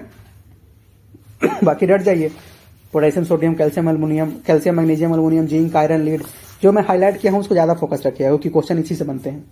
फिर देखें तो ऑक्सीडेशन का बोलते हैं जब इलेक्ट्रॉन लॉस होता है, मतलब इलेक्ट्रॉन जब हम दूसरे को दे देते हैं ना, उसको ऑक्सीडेशन बोलते हैं। और जब इलेक्ट्रॉन किसी से हम लोग ले लेते हैं तो रिडक्शन बोलते हैं, ठीक है। टाइप्स ऑफ रिएक्शन, ये भी देखिए डिस्प्लेसमेंट वाला जो बता रहा था। ऑक्सीडेशन रिएक्शन, ठीक है। तो डिकम्पोजिशन रिएक्शन, डिकम्पोजिशन मतलब होता है डिकम्पोज होना। आप ऐसे भी जानते होंगे, अगर नॉर्मल बायोलॉजी या थोड़ा बहुत पढ़ते होंगे, तो डिकम्पोज, कोई चीज डिकम्पोज हो जाना, उसका मतलब FeSO हीट के अंदर में, ठीक है, ब्रेक कर जाएगा। कैसे? Fe2O3 plus SO2 plus SO3 में, ठीक है। कॉम्बिनेशन रिएक्शन क्या होता है? कंबाइन करना, दो मिलके बना देगा। जैसे CO प्लस H2O, COH वोल्टाइज बन गया। Formation of water H2 plus O2 बनाता है वाटर, ठीक है। बर्निंग ऑफ कोल, ठीक है, C प्लस O2, ठीक ना। डिस्प्लेसमेंट रिएक्शन, एक दूसरे को डिस्प्लेस कर देगा, ठीक है। तो जैसे Fe प्लस CuSO4 FeSO4 बना, Zn प्लस CuSO4 ZnSO4 बना। देखिए वही वाला जो ऊपर चीज बताया, ठीक है, ध्यान रखिएगा। अगर इसमें मैं एग्जांपल जैसे ऊपर में दिया कि ZnSO4 प्लस Fe, बताइए रिएक्शन, और फिर बता दूं कि FeSO4 प्लस Zn, ये रिएक्शन सही है गलत है? तो गलत है भैया, क्योंकि जिंक जो है वो ऑलरेडी ज्यादा रिएक्टिव है आयरन से, तो ज्यादा रिएक्टिव के कारण फर्दर रिएक्शन हो ही नहीं पाएगा, ठीक है। डबल डिस्प्लेसमेंट होता है कि दो अलग अलग दूसरे से चेंज कर लें, ठीक है। सॉल्यूशन देखें, solution colligative properties class 12th का ही चैप्टर है। पहला चैप्टर है एनसीईआरटी का, अगर देखिएगा तो आप क्लास 12th का केमिस्ट्री का। तो solubility of gas in a liquid increases with increase in pressure, very very important, PYQs में था ये, ठीक है। सॉल्युबिलिटी का गैस, जो गैस का है, वो गैस का लिक्विड में कब इंक्रीज होता है? जब प्रेशर बढ़ता है, ठीक है। हेनरी लॉ क्या बोलता है कि amount of gas dissolve in liquid is directly proportional to pressure of gas above liquid, ठीक है। वो किसके डायरेक्टली प्रोपोर्शनल होता है? कि प्रेशर ऑफ गैस कितना ज्यादा लिक्विड से है, ठीक है। कोलिगेटिव प्रॉपर्टी बेसिकली याद रखिएगा ना कि लिक्विड और प्रेशर के बारे में कुछ बात करता है, ठीक है। कोलिगेटिव प्रॉपर्टीज क्या है? जो depend only on number of particle of the solute and note nature, बस कितना नंबर ऑफ पार्टिकल डाले हो, कितना मोल डाले हो, ठीक है, उस पर रहता है। ऑस्मोसिस क्या होता है? ऑस्मोसिस और डिफ्यूजन में थोड़ा सा बता रहा हूं। तो flow solvent from less concentration solution to more through semi permeable membrane, ठीक है। और जो बेसिकली डिफ्यूजन होता है ना, वो उल्टा होता है इसका, ठीक है, वो हाई से लो जाता है, ठीक है। मैं आगे बताऊंगा इसको, वही लिखा है मैंने कि ओनली फ्लो, हाँ टू मोर, ये तो बता दिया कि इसमें उल्टा होता है। ऑस्मोसिस में लो से हाई जाता है और डिफ्यूजन में हाई से लो जाता है कंसंट्रेशन, ठीक है। In osmosis only flow of solvent और सॉल्यूशन आप जानते ही होंगे, ठीक है। एक चीनी और जो पानी, ठीक है, जो मिलता है उसका आप एग्जांपल ले सकते हैं इसमें, ठीक है। तो इसमें जो ऑस्मोसिस है, इसमें बस सॉल्वेंट का फ्लो होता है, मतलब सॉल्वेंट इधर उधर जाता है। लेकिन डिफ्यूजन में दोनों तरफ होता है, सॉल्वेंट और सॉल्यूशन दोनों फ्लो करता है, ठीक है। इन ऑस्मोसिस लो कंसंट्रेशन से हाई कंसंट्रेशन जो बताया, और डिफ्यूजन हाई कंसंट्रेशन से low concentration. Types of solution, true solution होता है, सस्पेंशन होता है, क्लोइडल होता है। क्लोइडल तो बीपीएससी का फेवरेट है। ट्रू सॉल्यूशन किसको बोलते हैं? जो 10⁹ नैनोमीटर से कम हो, ठीक है। जैसे NaCl प्लस H2O का सॉल्यूशन है, वो ट्रू सॉल्यूशन। ट्रू सॉल्यूशन मतलब ना कि जो मिल जाए ना और वो दिखे ना। NaCl प्लस H2O का मतलब हो गया कि नमक जो है उसको पानी में मिला दीजिए, आपको वो दिखेगा भी नहीं कि नमक वो दिख रहा है, ठीक है। सस्पेंशन होता है कि थोड़ा बहुत माइक्रो में, मतलब ग्रेटर देन 10⁻⁻6 में रहे, ठीक है, माइक्रो, ठीक है। नैनो, माइक्रो, ये सब याद रखिए कि नैनो किसको बोलते हैं, माइक्रो किसको बोलते हैं। क्वेश्चन बीपीएससी फंसाता है, ठीक है। इसमें क्लोइडल देखें तो 10⁻⁹ से 10⁻⁻, मतलब नैनो से माइक्रो के बीच में होगा, मतलब काइंड ऑफ सस्पेंशन भी नहीं है। सस्पेंशन मतलब हो गया कि जैसे कीचड़ को पानी में डाल दीजिए, दिखेगा, ठीक है, कीचड़, ठीक है, या कुछ और को डाल दीजिए, लेट सपोज, ठीक है। जैसे मैं एग्जांपल ले लूं कि कोई बड़ा रोटी को डाल दिया पानी में तो दिखेगा, ठीक है। और यहाँ पे एग्जाम्पल क्या है, मिल्क हो गया, गम हो गया, ब्लड हो गया, मिल्क हो गया, मड हो गया, बटर हो गया, एक एक रट लीजिएगा, एक एक। कम से कम बताता हूँ, जितना एग्जाम होता है ना जिसमें जनरल साइंस पूछता है, हर बार ये क्वेश्चन ऑलमोस्ट पक्का होता है आने का कि gum is an example of colloidal solution, blood is an example of colloidal solution, ink is an example of, ठीक है। इसलिए मैंने इसमें एक्स्ट्रा ऐड किया है। सोल्स, ठीक है।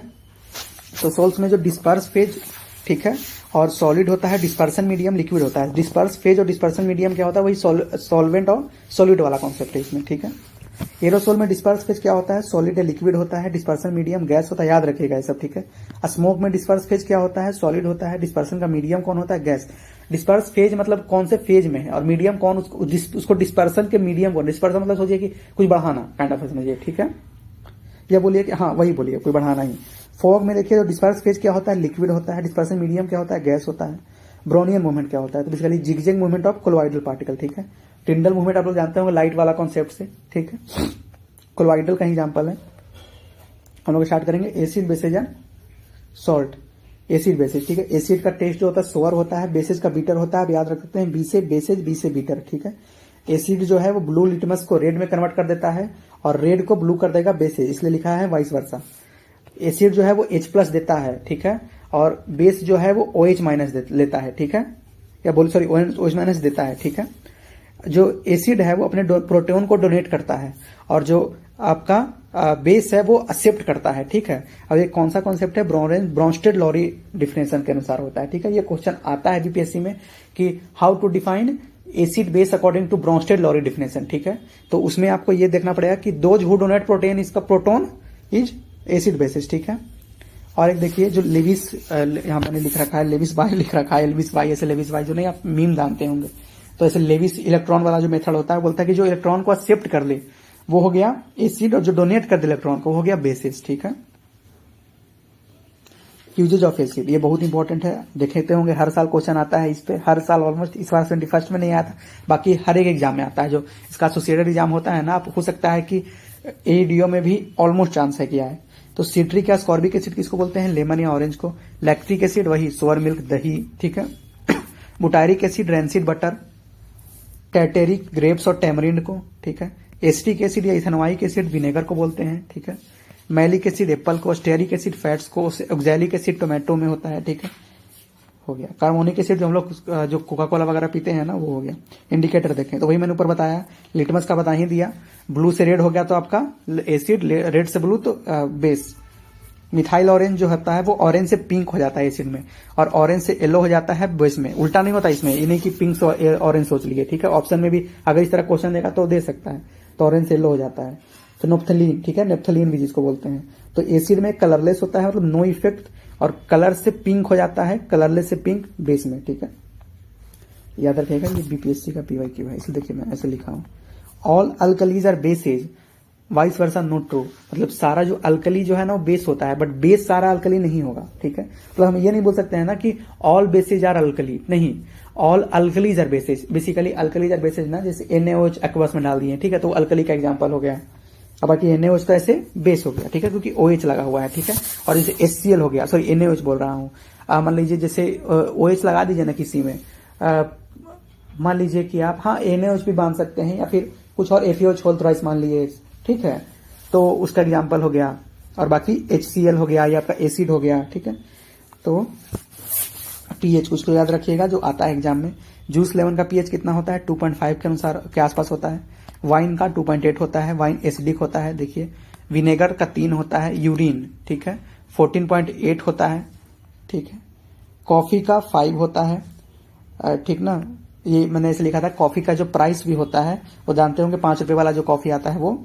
सलाइवा का 6.5 होता है, मिल्क का 6.5 होता है pH, ब्लड का 7.4 होता है, मेमजियो छोल्टोइस का 10.5 होता है, pH ऑफ एसिड रेन, ठीक है, 5.4 होता है। एसिड रेन का आप कंपोजिशन बताइएगा, तो बीपीएससी 4-5 बार पूछा इस तो क्वेश्चन। और एक चीज मैं पूछ रहा हूं आपसे यहीं से, इस बार क्वेश्चन आया था बीपीएससी में बेसिस वो pH निकालने के लिए, ठीक है, उसका फॉर्मूला होता है जो मैं बता देता हूं, यहाँ लिख देता हूं जगह, pH इक्वल टू -log, ऐसे देखिएगा 10, और जो भी कंपोजिशन रहे, लेट सपोज वो देगा 10 की पावर -4, यहाँ पर आप कंसेंट्रेशन लिखिएगा, ठीक है, H प्लस या OH माइनस का।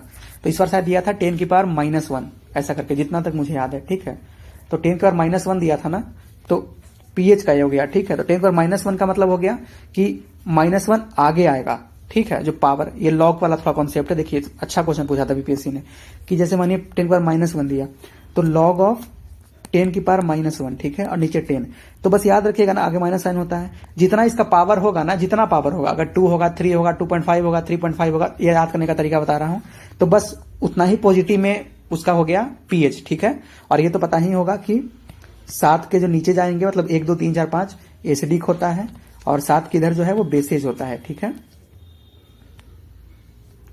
और ये लॉग वाला याद रखिए कि जितना पावर दिया हुआ है, ठीक है, वो 10 पर -1 की जगह ना 0.h लिख देगा, 1 लिख देगा। लेकिन इसको हम लोग सोचे, या फिर इसमें याद रखिएगा कि जितना 0 के बाद नंबर होगा, मानिए 0.01 होगा, ठीक है, तो 0 के बाद 2 नंबर है, 01 है, तो इसका pH 2 होगा, ठीक है।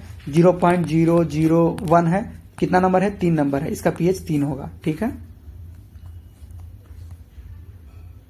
और अगर 10 की पावर -1 -2 बोले तो जितना पावर उतना pH, ठीक है।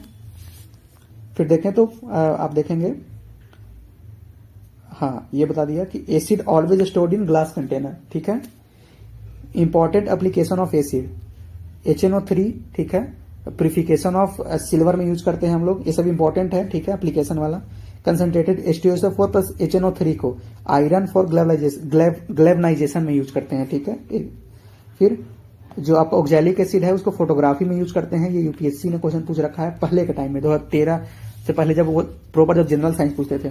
और ये रिमूव टू रस्ट स्पॉट, ठीक है। बोरिक एसिड आई वॉश के लिए यूज होता है। फॉर्मिक एसिड रेड एंड्स में होता है, ठीक है, लाल चीटी जो होती है ना, हम लोग भी सुनते होंगे कि काला चीटी को छोड़ दो, नहीं कुछ करता है, लाल चीटी से दूर रहो थोड़ा। HNO3, ठीक है, फर्टिलाइजर और एक्सप्लोजन में काम आता है, ठीक है। अस्कॉर्बिक एसिड जो होता है विटामिन सी में रहता है। सिट्रिक एसिड या एस्टिक एसिड ये फूड प्रिजर्वेशन के भी काम आता है, और सोडियम बेंजोएट में भी होता है, ठीक है। टेटेरिक एसिड जो होता है पिकल में होता है, ठीक ना।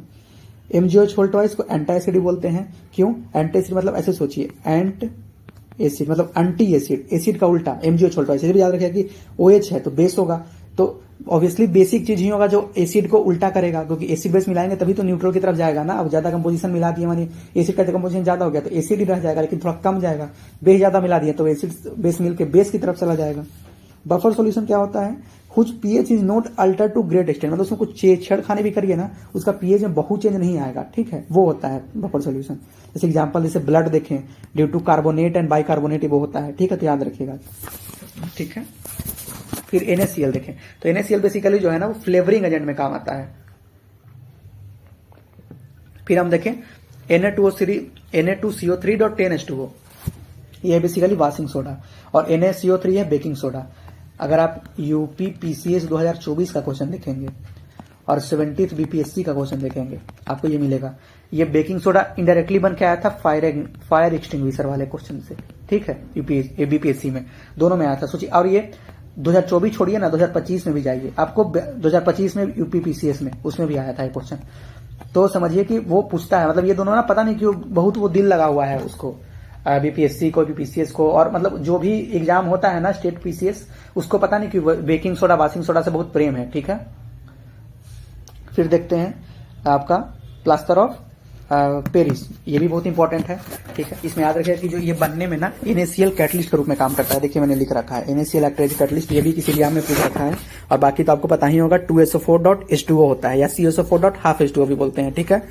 और जिप्सम क्या होता है? CSO4.2H2O। अब आपको याद करवाने का थोड़ा तरीका मैं बताता हूं कि आप ऐसे ध्यान दीजिएगा ना, तो इसमें देखिए कि वाटर कंपोनेंट ज्यादा है जिप्सम में, और प्लास्टर ऑफ पेरिस में क्या है? वाटर कंपोनेंट 1H2O है या ½ H2O है, ठीक है। तो याद रखिएगा कि प्लास्टर ऑफ पेरिस जो होता है, पेरिस को देखेंगे ना, देखिए इसमें कम वाटर है। जैसे सोचिए हम लोग जानते हैं कि प्लास्टर ऑफ पेरिस जो होता है, जो प्लास्टर लगता है अगर फ्रैक्चर वगैरह होने पे, तो प्लास्टर ऑफ पेरिस लगता है, ठीक है। तो ऑब्वियसली अगर उसमें ज्यादा वाटर होगा तो सही से प्लास्टर तो लग नहीं पाएगा, ठीक है। तो एक तरीका बता रहा हूं आपको याद करने का, कि आप जैसे एग्जाम्पल में याद रखिएगा, वैसे ऐसे प्रॉपर तो याद रखिएगा ज्यादा अच्छा है कि CSO4.12H2O या 2CSO4.H2O, ठीक है। और इसमें NaCl कैटलिस्ट की तरह काम करता है। एलम जो हो गया, ठीक है, वो क्या है? KLSO4.12H2O, ये कहाँ काम आता है? डाइंग में काम आता है, एंटीसेप्टिक आफ्टर सेव, जो वो लगाते हैं ना, सेव वगैरह आप लोग करवाने जाते होंगे, जो लड़के जो भी होंगे अपना दाढ़ी वगैरह, तो एंटीसेप्टिक काम आता है के रूप में काम आता है एलम, ठीक है। फिटकिरी भी शायद उसको बोलते हैं हम लोग। बेकिंग सोडा, ठीक है, वही सोडियम बाइकार्बोनेट, ऊपर में मैंने बताया ही था सोडियम बाइकार्बोनेट। ये एनसीईआरटी का डिटो लाइन है। बीपीएससी यूपी पीसीएस तो हो ही गया, सीडीएस, एनडीए, सीएपीएफ, ये तीनों एग्जाम का भी क्यों जिक्र करता हूँ, इसमें अच्छा खासा जनरल साइंस आता है। और जिसका बीपीएससी भी ट्रेंड में जा रहा है ना, वो इन्हीं को अडॉप्ट कर रहा है, ठीक है। तो ये एनसीईआरटी का लाइन है, वो यही पूछे हैं बस अभी तक। फास्टर कुकिंग में काम आता है बेकिंग सोडा, न्यूट्रलाइजेस करता है एसिड को, ठीक है। फिर नॉन कोरोजिव होता है, ठीक ना। फायर एक्सटिंग्विशर में काम आता है डाइल्यूट H2SO4 पर सोडियम बाइकार्बोनेट। 70 बीपीएससी का डिट्टो क्वेश्चन है ये, ठीक है। मिथाइल अल्कोहल, ठीक है, offending substance in the liquid traced is leading to blindness, ठीक है। सोडियम बेंजोएट वही प्रिजर्वेशन ऑफ फूड में काम आता है। बहुत ज्यादा आयरन की वजह से क्या होता है, साइडोरेसिस डिजीज होता है, जो कि बंटू ट्राइब इन अफ्रीका में बहुत ज्यादा पाया जाता है, बहुत ज्यादा आयरन के कारण, ठीक है। एंटीवेनम नीडल ऑरिकुलाइड होता है। एंटीवेनम जानते हैं ना, अगर सांप काट ले तो एंटीवेनम जो चढ़ता है, ठीक है, वो हो गया ऑरिकुलाइड। ड्राई आइस, इसको ड्राइकोड बोलते हैं, वो क्या होता है, CO2 सॉलिड। आप लोग बहुत लोग जानते होंगे इस चीज को, तो CO2 सॉलिड को ही ड्राई आइस बोलते हैं। ये बीपीएससी ने अपने एसोसिएटेड एग्जाम में इसी ईयर पूछा है। आप देंगे ना, मैंने पेपर अपलोड किया है, तो आप देखिएगा उसमें दे रखा है। ब्लीचिंग ऑफ पेपर में कौन आता है, क्लोरोबेंजीन काम आता है। कार बैटरी, ठीक है, H2SO4 उसमें होता है, ठीक है। Alcohol into carboxylic acid by oxidation, ये बीपीएससी का पीवाईक्यू है कि अल्कोहल से कार्बोक्सिलिक एसिड कैसे बनता है, ऑक्सीडेशन से। For destroying fungi CuSO4। Breath test जो ये बीपीएससी पूछ रखा है और झारखंड पीसीएस पूछ रखा है, ठीक है। आपको अगर विश्वास नहीं है तो आप देख सकते हैं, 68 और 69 में बीपीएससी ने पूछ रखा है और झारखंड पीसीएस भी पूछ रखा है इस क्वेश्चन को। अब जो लोग झारखंड पीसीएस देते होंगे वो जानते होंगे, मे भी डिट्टो क्वेश्चन, मतलब कोई चेंज नहीं। पोटेशियम डाइक्रोमेट सल्फ्यूरिक एसिड, ठीक है, याद रखिएगा क्योंकि फिर से पूछ सकता है BPSC. Ethyl acetate, sweet and Frooti smell इसका होता है, ठीक है। ये आया था क्वेश्चन में, इसलिए बस लिख रखा हूं। Present in nettle leaf hair या बी एस्टिंग, वही मिथेनोइक एसिड या फॉर्मिक एसिड, ठीक है। बिहेवियर ऑफ गैसेज, ये थोड़ा सा मैं समझा दे रहा हूँ। ये आता है ऐसे, ये इस पे क्वेश्चन आते ही आते हैं, इसको मैं शॉर्ट में लिख रखा हूँ। एक आप 2-3 लॉ जानते होंगे आप लोग।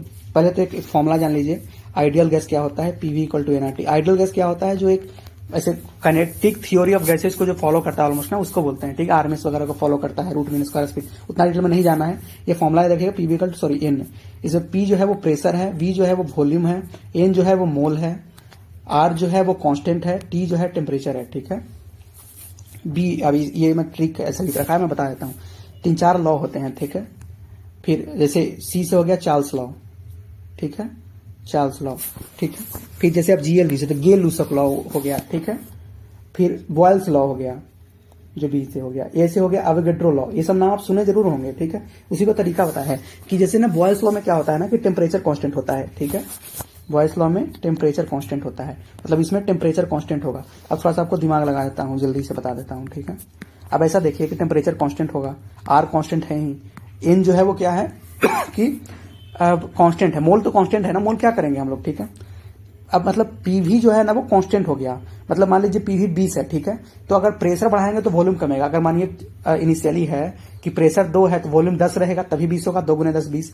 अब मानिए प्रेशर हम लोग 4 कर देते हैं तो वॉल्यूम को 5 होना पड़ेगा, तभी 4 × 5 = 20 हो जाएगा, ठीक है। समझ रहे हैं ना मेरा बात, ठीक है। तो जब बोलेगा ना कि when pressure and volume are inversely proportional, ठीक है, तब आपका बॉयल्स लॉ बेसिकली लग रहा होगा, टेम्परेचर कांस्टेंट होगा, ठीक है।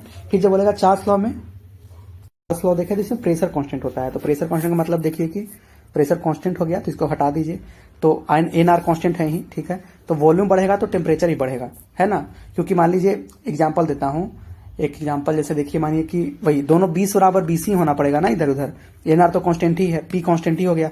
तो अगर ये 20 से 24 होता है तो इधर भी 24 होना पड़ेगा, ठीक है। तो टेम्परेचर को ही बढ़ना पड़ेगा, मतलब when volume is directly proportional to temperature क्या हो जाएगा, ठीक है, CP, ठीक है, मतलब चार्ल्स लॉ।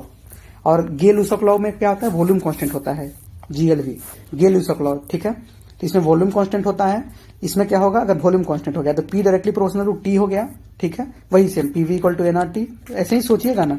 V आपका हो गया कांस्टेंट तो हट गया, मतलब कुछ फिक्स हो गया। NR कांस्टेंट है तो कुछ चेंज नहीं होगा, तो प्रेशर चेंज होगा तो टेम्परेचर चेंज होगा। डायरेक्टली प्रोपोर्शनल, प्रेशर बढ़ेगा तो टेम्परेचर बढ़ेगा, प्रेशर घटेगा टेम्परेचर बढ़ेगा, directly proportional T ATP Avogadro law जो है, इसमें टेम्परेचर एंड प्रेशर दोनों कांस्टेंट होता है, इसमें मोल का गेम आता है, ठीक है, कि वॉल्यूम जो है ना वो मोल के डायरेक्टली प्रोपोर्शनल हो जाता है, क्योंकि प्रेशर टेम्परेचर दोनों कांस्टेंट है, ठीक है, याद रखिएगा। ग्राम्स लॉ बेसिकली R1/R2 जो है वो आपका जो रेडियस होता है ना वो इस पर कंपोजिशन पर डिपेंड करता है, कोई इसका मतलब नहीं है, ठीक है। डाल्टन लॉ पार्शियल से कोई मतलब नहीं तो मैं बता देता। थर्मोडायनेमिक्स, बस ये जो याद रखिएगा दो टर्म, इंटेंसिव प्रॉपर्टी और एक्सटेंसिव प्रॉपर्टी। इंटेंसिव क्या होता है, do not depend upon size या क्वांटिटी, और एक्सटेंसिव क्या होता है, जो डिपेंड करता है साइज एंड क्वांटिटी। अब इंटेंसिव के बारे में बात करते हैं, जो नहीं डिपेंड करता, जैसे प्रेशर, टेम्परेचर, अब उसका साइज पर डिपेंड नहीं करता, कितना साइज टेम्परेचर को होगा नहीं डिपेंड करता है उसका, ठीक है, तो याद रखिएगा। फिर स्पेसिफिक हीट हो गया, अब इसको सीटी हो गया, सरफेस टेंशन, मतलब जो मटेरियल का प्रॉपर्टीज होता है जो साइज पे डिपेंड नहीं करे। मतलब आप छोटा सा पार्टिकल ले लीजिए, मान लीजिए एल्युमिनियम का लीजिए, उसका जो टेम्परेचर हाई करने पे जो उसके साथ मेल्टिंग बॉइलिंग पॉइंट पे होगा वो एक बड़ा सा पार्टिकल पे होगा, तो कोई साइज पे फर्क नहीं पड़ा ना। एक्सटेंसिव जो कि मास हो गया, वॉल्यूम हो गया, एनर्जी हो गया, एंथैल्पी, कितना मास लेते हैं, 2 किलो लिए कि 4 किलो लिए, फिर वॉल्यूम कितना लिए, 2 लीटर लिए, 10 लीटर लिए, एनर्जी हो गया, कितना एनर्जी कितना जूल का लिए, एंथैल्पी हो गया, ठीक है। इलेक्ट्रोलाइसिस, ठीक है, इलेक्ट्रोलाइसिस में एनोड पे कौन होता है, पॉजिटिव होता है, और यहाँ पे ऑक्सीडेशन होता है। कैथोड पे कौन होता है, निगेटिव होता है, यहाँ पे रिडक्शन होता है, याद रखिएगा। एनोड पॉजिटिव होता है, यहाँ पे ऑक्सीडेशन होता है, कैथोड निगेटिव होता है, यहाँ पे रिडक्शन होता है।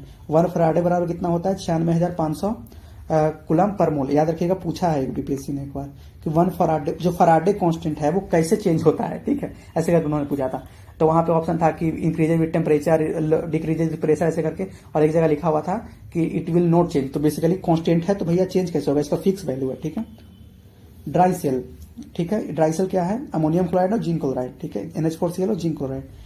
कार्बोनेट्स कंपाउंड में देखें तो डायमंड sp3 होता है, हाई मेल्टिंग पॉइंट होता है, इसका डेंसिटी भी बहुत हाई होता है, और हीटिंग एवं 1500 डिग्री सेल्सियस ग्रेफाइट बन जाता है, ठीक है। और ब्लैक डायमंड क्या होता है, जिसको कार्बोनांडो भी हम लोग बोलते हैं, ये होता है ट्रेसेज ऑफ ग्रेफाइट, ठीक है, उसको ब्लैक डायमंड हम लोग बोलते हैं। ग्रेफाइट या प्लम्बागो या ब्लैक लीड, ठीक है, ये अलग अलग एलोट्रोप है, इसको एलोट्रोप भी बोलते हैं डायमंड का, सॉरी कार्बन का। कार्बन जैसे एक बकमीन एस्ट्रोफुलन होता है, C60 जो होता है, ठीक है। इसमें जो आपका sp2 होता है, ये sp3 है डायमंड, ये sp2 होता है, ये स्पेसिफिक ग्रेविटी से कम होता है उससे, और ये हाई मेल्टिंग पॉइंट और डेंसिटी है तो इसका लो मेल्टिंग पॉइंट डेंसिटी होगा, और रिएक्टिव ज्यादा होता है, ठीक है। ग्रेफाइट डेंसिटी में, सॉरी ग्रेफाइट डायमंड से ज्यादा इलेक्ट्रिक वो होता है, ठीक है, रिएक्टिव। या इलेक्ट्रिक अच्छा, इलेक्ट्रिसिटी को अच्छा वो आपका ट्रांसफर भी करता है, ठीक है। फ्यूल, तो कैलोरीफिक वैल्यू देखेंगे, ठीक है, तो इसका यूनिट होता है किलो कैलोरी पर मीटर क्यूब। वाटर गैस या सीन गैस जो बोलते हैं उसको किसको बोलते हैं, CO+H2 को बोलते हैं। प्रोड्यूसर गैस बोलते हैं CO+N2 को। वाटर गैस प्रोड्यूसर गैस में वो कंफ्यूजन हो, इसलिए याद रखिए कि वाटर गैस, वाटर H2O तो CO+H2 है, CO दोनों में है, ठीक है, तो प्रोड्यूसर गैस कौन बचा, N2, ठीक है। कोल गैस, हाइड्रोजन, मीथेन और CO, ठीक है, carbon monoxide. Oil gas, hydrogen plus methane plus ethane plus carbon monoxide, ठीक है, याद रखिएगा। गोबर गैस क्या है, तो मीथेन है, कार्बन मोनोऑक्साइड है और हाइड्रोजन है, ठीक है, इसे याद रखिएगा, पूछता है बीपीएससी, ठीक है। वैसे मैं अपने से नहीं बोल रहा हूं, बीपीएससी बना बना के ये क्वेश्चन पूछ रहा है। नेचुरल गैस में कौन सा होता है, मीथेन, इथेन, प्रोपेन, बुटेन, ठीक है, याद रखिएगा। ऐसे भी सोचिए कि मैंने लिखा है नेचुरली सब पाया जाता है, तो मीथेन, इथेन, प्रोपेन, बुटेन लगातार ऐसे सोच लीजिए। CNG कंप्रेस्ड नेचुरल गैस, ये भी नेचुरल गैस है, इसमें भी मीथेन, इथेन, प्रोपेन, बुटेन पाया जाएगा। मीथेन का कंपोजिशन 95% होता है, इसमें भी मीथेन का कंपोजिशन 85% होता है, ये ध्यान रखिएगा, ठीक है। मीथेन ये पूछ देगा, अगर 4 ऑप्शन में अगर रहा तो आपको मीथेन ही मारना है बेसिकली, अगर बाकी कुछ नहीं रहा तो, ठीक है, या मेजोरिटी लिख दिया तो मीथेन मारिएगा। LPG लिक्विफाइड पेट्रोलियम गैस में बुटेन और आइसोबुटेन होता है, ठीक है। नॉकिंग एंड ऑक्टेन नंबर ये जानते ही होंगे, इस बार बीपीएससी ने 71st में भी क्वेश्चन पूछा है। तो नॉकिंग क्या होता है कि sound due to irregular burning के कारण। आप ये ना देखे होंगे अगर बचपन में लैंप जलाए होंगे, ठीक है, अभी भी किसी घर में, अब तो शायद नहीं जलता होगा इलेक्ट्रिसिटी के कारण, पर जलता होगा, देखिए भट भट भट भक भक भक, हम बोलते अरे उसको ठीक करो, भक भक हो रहा है उसमें, इतना सही से उसको फ्यूल नहीं मिल पाता था, ठीक है, तो इरेगुलर बर्निंग का कारण वो ऐसे करता था आवाज। ऑक्टेन क्या होता है, ये पेट्रोल के लिए निकलता है, वही नॉकिंग, ठीक है। और आपका देखेंगे इसका स्टैंडर्ड क्या रखा गया है, हेप्टेन जिसका मैक्सिमम 0 होता है, और आइसोबुटेन जिसका मिनिमम 100 होता है, ठीक है। Ethylene dibromide added to eliminate lead oxide, याद रखिएगा, VVI क्वेश्चन पूछ रखा है यूपीएससी ने अपने पुराने एग्जाम में, और यूपीएससी डायरेक्ट क्वेश्चन रिपीट करता है। मैं 3-4 क्वेश्चन ऐसे आपको बताऊंगा ना। एक क्वेश्चन था, याद है कि प्रेशर कुकर में, 69 का क्वेश्चन था कि प्रेशर कुकर में हाई वो करने पर उसका टेम्परेचर लेट क्यों खाना पड़ता है, ऐसे क्वेश्चन एक था ना, 69 से 68 का क्वेश्चन है वो, यूपीएससी का देखिएगा पुराना क्वेश्चन है, ठीक है। वैसे 3-4 क्वेश्चन मुझे याद है। एंटीनो कंपाउंड देखिए 21st बीपीएससी का ये क्वेश्चन है। तो एंटीनो कंपाउंड क्या है, ट्राइथाइलिड टीएल, यही तो क्वेश्चन आया था एग्जाम में इस बार 21st में कि एंटीनो कंपाउंड इसमें से कौन है। सीटेन फॉर डीजल, याद रखिएगा सी से डी, ठीक, सी से डी, सी डी पास में है ना। एमएनओपी ऑक्टेन तो पेट्रोल, याद दिमाग में आ सकता है कि ऑक्टेन या सीटेन किसके लिए है, तो ओपी सी डी, मतलब पास में ए बी सी डी, एमएनओपी, तो ओ से पेट्रोल, सी से डीजल, ठीक है। इसमें मैंने मतलब मुझे दिक्कत होता था, आप लोगों में भी नहीं दिक्कत होता, वो अच्छी बात है, मुझे दिक्कत होता था, मैंने इसलिए लिख रखा। इसका स्टैंडर्ड क्या है, हेक्साडिकेन 100 है जिसका, और अल्फा मिथाइल एथिलीन 0 है, ठीक है। फ्लैश पॉइंट इंडिया में कितना है, 44 डिग्री सेल्सियस है, यूपीएससी का क्वेश्चन था, मैंने लिख दिया है। कोल देखिए, कोल में peat, lignite, bituminous, anthracite types of coal है। अंथ्रासाइट में सबसे ज्यादा कोला कंपोजिशन होता है 90-95%, बिटुमिनस में 75 से 80%, लिग्नाइट में 60 से 70%, 50 से 60% पीट में, ठीक है। ये बहुत अच्छा जरूरी होता है फ्यूल के लिए, ठीक है, अंथ्रासाइट के लिए। अंथ्रासाइट जो है या फर्नेस वगैरह में जो हम लोग मेल्टिंग वगैरह चलता है ना फर्नेस में, उसमें काम आता है अंथ्रासिन, मेटलर्जी पढ़ते हैं, ठीक है। तो कितना पेज हुआ है, 8 पेज हुआ है, ठीक है, 4 पेज और 3 पेज और 4 पेज और है, सॉरी, मेटलर्जी, ठीक है। तो अगर हम देखें तो इसमें मिनरल्स और गेंगू स्लैग बारे में लिखा है। गेंगू क्या होता है कि नेचुरली अकरिंग इम्प्यूरिटी, जैसे डस्ट वगैरह है, ठीक है। स्लैग क्या होता है कि जब रिएक्शन करके हम लोग इम्प्यूरिटी को सेपरेट करते हैं ना, जो इम्प्यूरिटी होता है उसको स्लैग बोलते हैं। अब देखेंगे हम लोग कैल्सिनेशन, ठीक है, कि heating in absence of air, वो होता है कैल्सिनेशन, ठीक है। और रोस्टिंग क्या होता है, heating in presence of air, ठीक है। और स्मेल्टिंग क्या होता है, ये दोनों ना बिलो मेल्टिंग पॉइंट होता है, बिलो मेल्टिंग पॉइंट, और ये एवम मेल्टिंग पॉइंट होता है, ठीक है। Important metals and their ores, sodium का देखिए तो ओर्स कौन कौन है, तो बोरेक्स है, कॉमन साल्ट है, ट्रोना है, चिली साल्ट पीटर है, क्रायोलाइट है, ठीक है, याद रखिएगा। कैल्शियम का देखें तो फ्लोरस्पार है, एस्बेस्टोस है। एल्युमिनियम का देखें तो करंडम है, फिल्सपार है, काउलिन है। कई जगह आप देखेंगे ना कि सेम होगा, ठीक है। जैसे एग्जांपल देता हूं क्रायोलाइट का ही देखिए, ठीक है। क्यों सेम है सोचिए, क्योंकि क्रायोलाइट में ना Na है तो सोडियम का हो गया, अल्युमिनियम एल है तो अल्युमिनियम का हो गया, ठीक है। एफ से फ्लोरीन तो फ्लोरीन का भी हो जाएगा, ठीक है।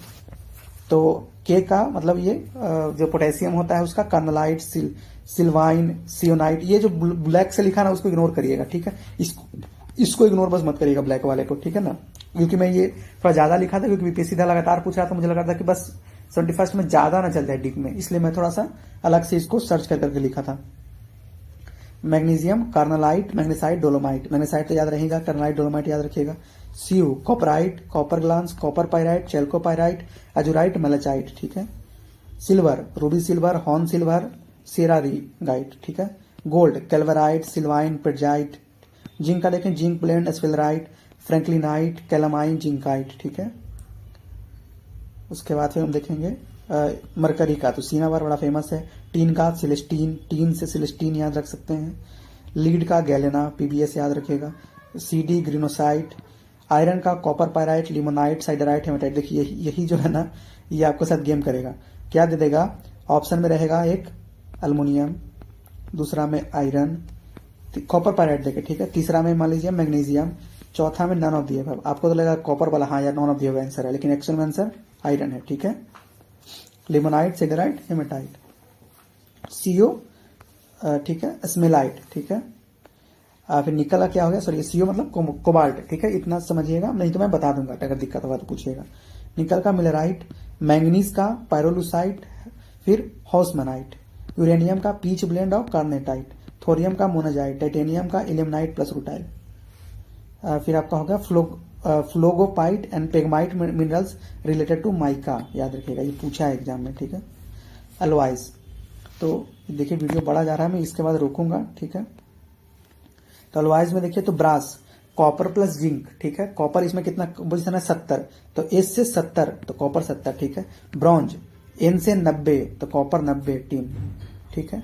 फिर जर्मन सिल्वर अगर देखें तो कॉपर, जिंक, निकल, जर्मन सिल्वर, याद रखिएगा इसमें सिल्वर नहीं होता है, फंसेंगे, ठीक है। कंपोजिशन में दे देगा, सिल्वर नहीं होता है। रोल गोल्ड होता है copper, aluminium. Gun metal, copper, zinc, tin, lead. Solder, lead, tin 50-50। Duralumin, aluminium, copper, manganese, magnesium. Stainless steel, iron, chromium, nickel, carbon, ये आपको रटना पड़ेगा पूरा। निकल स्टील, आयरन, निकल। बेबीट जो होता है टीन, फिर एसेंट, टीन, गोल्ड, ठीक है। एंटीमनी, एसबी जो होता है वो एंटीमनी होता है, ठीक है। एंटीमनी बोलते हैं, एंटीमनी बिस्मथ ऐसे जानते होंगे। तो यहीं पर use of metal and non metal मैं नीचे से स्टार्ट कर रहा हूँ, ठीक है। तो देखिए कि एप्लीकेशन जो आता है बेसिकली, तो हाई कॉपर, ये याद रखिएगा, ये आया हुआ है। तो हाई कॉपर की वजह से विल्सन डिजीज होता है। गैल्वेनाइज्ड आयरन में कौन काम आता है, तो जिंक काम आता है। रस्टिंग ऑफ आयरन से क्या होता है, वेट बढ़ता है, ठीक है, याद रखिएगा, ये भी पीसी 4-5 बार पूछा है। स्ट्रेटजिक मेटल कौन है, टाइटेनियम, क्यों, क्योंकि ये लाइटर देन आयरन होता है, तो इसको स्ट्रेटजिक मेटल बोलते हैं। गन पाउडर का कंपोजिशन बताइए, तो पोटेशियम नाइट्रेट, सल्फर, कार्बन, ठीक है। निकल जो है वो इलेक्ट्रिकल हीटर में यूज होता है। पर्ल एस, पोटेशियम नाइट्रेट, ठीक है, पर्ल एस, ठीक ना। ईफिल टावर जो है वो बेसिकली स्टील और उसका बेस जो है सीमेंट का और स्टील से बना हुआ है। Odour of onion and garlic जो है वो पोटेशियम में कारण आता है। मोस्ट मेलिएबल मेटल कौन है, सिल्वर गोल्ड है। फायरवर्क जो है आप पटाखे उड़ाते होंगे उसमें, स्ट्रोंसियम जो है वो उससे क्रीमसन रेड कलर आता है, ये बीपीएससी क्वेश्चन पूछ चुका है 69th में। बैरियम जो है उससे ग्रीन कलर आता है। येलो जो है उसे सोडियम नाइट्रेट जो है उसे येलो कलर आता है, ठीक है। ब्राइटा वाटर किसको बोलते हैं, BOH इसको। फुल्स गोल्ड किसको बोलते हैं, आयरन जो सल्फाइड को, आयरन पायराइट बोलते हैं इसको, ठीक है। टू हार्डन गोल्ड हम लोग मिक्स करते हैं कॉपर, ठीक है, याद रखिएगा, गोल्ड को हार्ड करने के लिए, क्योंकि गोल्ड बहुत मेलिएबल होता है, ऊपर में ही लिखा था ना। मोसाइक गोल्ड किसको बोलते हैं, याद रखिएगा, गोल्ड है लेकिन यहाँ पे गोल्ड है नहीं, SnS2, ठीक है। इन पेंट, BSO4 एक्सरे में काम आता है। फाउंड इन इंडिपेंडेंट स्टेट, इसमें से कौन सा इंडिपेंडेंट स्टेट में फॉर्म होता है, मतलब काफी स्टेबल होगा वो, ठीक है। मतलब ये do not react with oxygen directly, क्योंकि ऑब्वियसली इंडिपेंडेंट स्टेट का मतलब ऑक्सीजन तो वहां पे है, तो रिएक्ट नहीं कर रहा होगा। तो silver, gold, copper, tin lead, tin bismuth, ठीक है। नोबल मेटल कौन कौन सा है, तो सिल्वर है, सॉरी गोल्ड है, सिल्वर है, प्लेटिनम है, मरकरी है, प्लेटिनम है, रुदेनियम है, ठीक है, ऑस्मियम है, इरिडियम है, ठुलियम, टीएम, ये ऐसे याद रखेगा, ठुलियम, वो टीएम मतलब जो सिंबल है वो टीएम है एलिमेंट का। फ्लैश बल्ब कौन सा होता है, मैग्नीज वायर प्लस N2 को फ्लैश बल्ब बोलते हैं। एसिटिलीन गैस कौन सा है, CaC2 है। क्विक सिल्वर, मरकरी को बोलते हैं क्विक सिल्वर, ठीक है, सिल्वर है, ध्यान रखिएगा, AG मत मार दीजिएगा। PbO लिथार्ज में काम आता है। अल्ट्रा प्योरिफिकेशन के लिए हम लोग जोन मेल्टिंग करते हैं, अल्ट्रा मतलब बहुत अच्छे से प्योरीफाई करने के लिए। सोडियम को हम लोग कट विथ नाइफ, बहुत सॉफ्ट होता है, कि मेटल जनरली सॉफ्ट होता है, ये मेटल नॉन मेटल का आप डिफिनेशन ही जानते होंगे। Barium and strontium not found freely in nature, ठीक है, फ्रीली नेचर में फाउंड नहीं होता है। फेरस मेटल कौन है, मैग्नीशियम है, आयरन है, क्रोमियम है। फेरस मेटल कौन होता है, जिसमें आयरन का कंपोनेंट होता है, ठीक है। और नॉन फेरस मेटल जिसमें आयरन नहीं होता है, तो याद रखिएगा बस कि ये तीनों में आयरन होता है, बाकी कोई भी है वो नॉन फेरस मार्क आगे बढ़ जाएगा। Copper, aluminium, iron, zinc, gold, silver, platinum, cobalt. किसको स्टोर्ड अंडर ऑयल करते हैं, लिथियम, पोटेशियम, सोडियम, क्योंकि बहुत ज्यादा रिएक्टिव होता है, क्योंकि मेटल आप जानते हैं रिएक्टिव होता है, तो ये लोग बहुत ज्यादा रिएक्टिव होता है, उसके कारण इसको ऑयल में रखना पड़ता है, वरना ये ना आग धर लेगा, इधर भी थोड़ा सा इसको ऑक्सीजन मिला तो। रिएक्टिविटी सीरीज ऑफ मेटल जो वही लिखे हैं, ऑक्सीडेशन रिडक्शन साइड लिखे हैं, जो ऊपर में लिखा हुआ था ना जिंक, जिसमें जिंक ऊपर था, फिर आयरन था, फिर नीचे आने पे कॉपर था। मैं एक बार जल्दी से दिखा देता हूँ,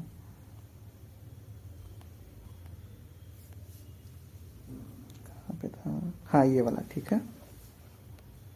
इसमें देखिए पोटेशियम, सोडियम, देखे ना कितना ऊपर में है।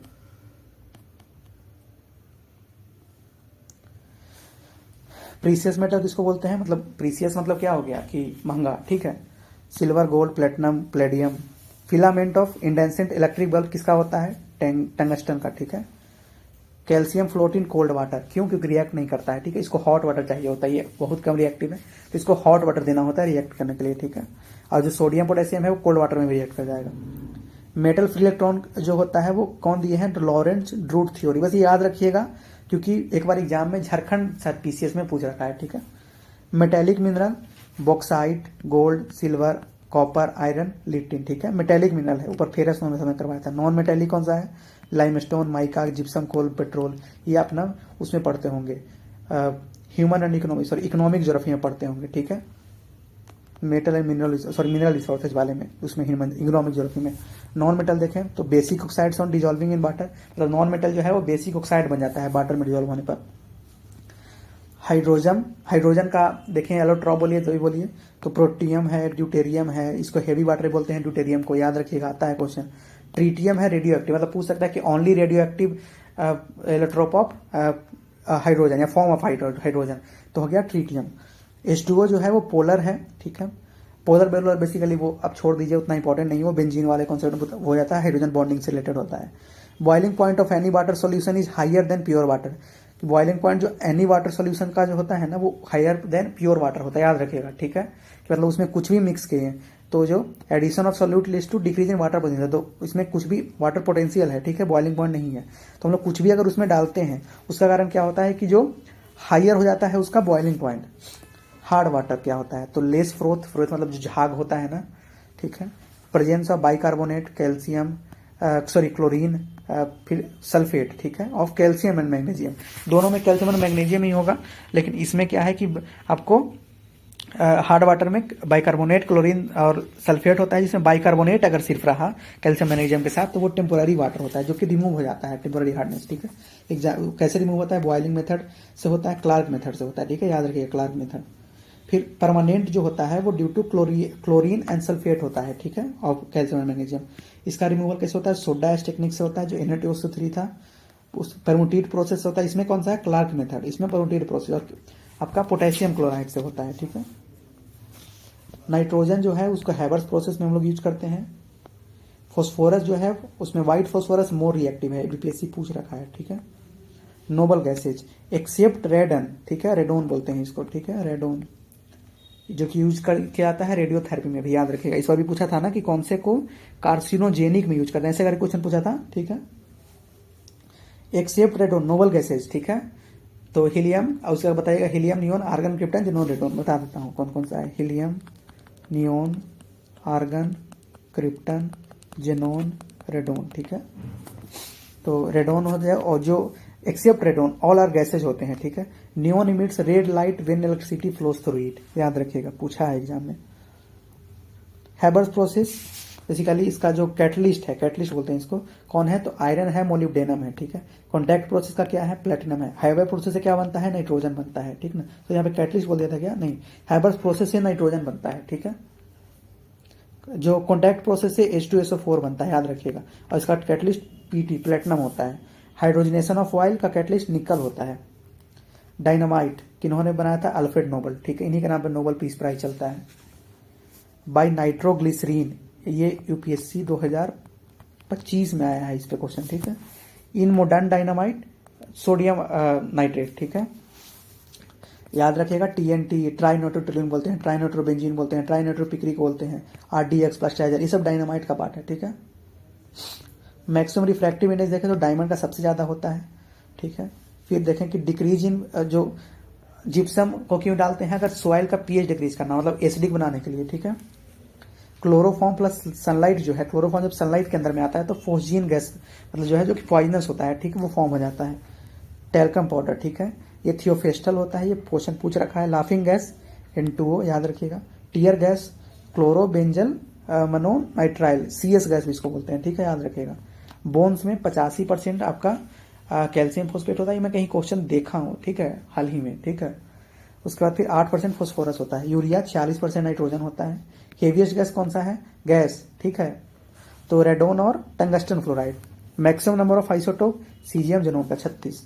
Bisphenol A food project packaging में काम आता है। स्ट्रेंजर गैस जेनोन को बोलते हैं। सेफ्टी माचिस रेड फॉस्फोरस को बोलते हैं। देखिएगा ल्यूसन घटना चक्र का ये सब आपको टॉपिक दिख रहा होगा, प्लस कुछ एक्स्ट्रा मैंने ऐड किया है। पावर अल्कोहल को उसको बोलते हैं जब ईथर को प्योर अल्कोहल में डाल दें।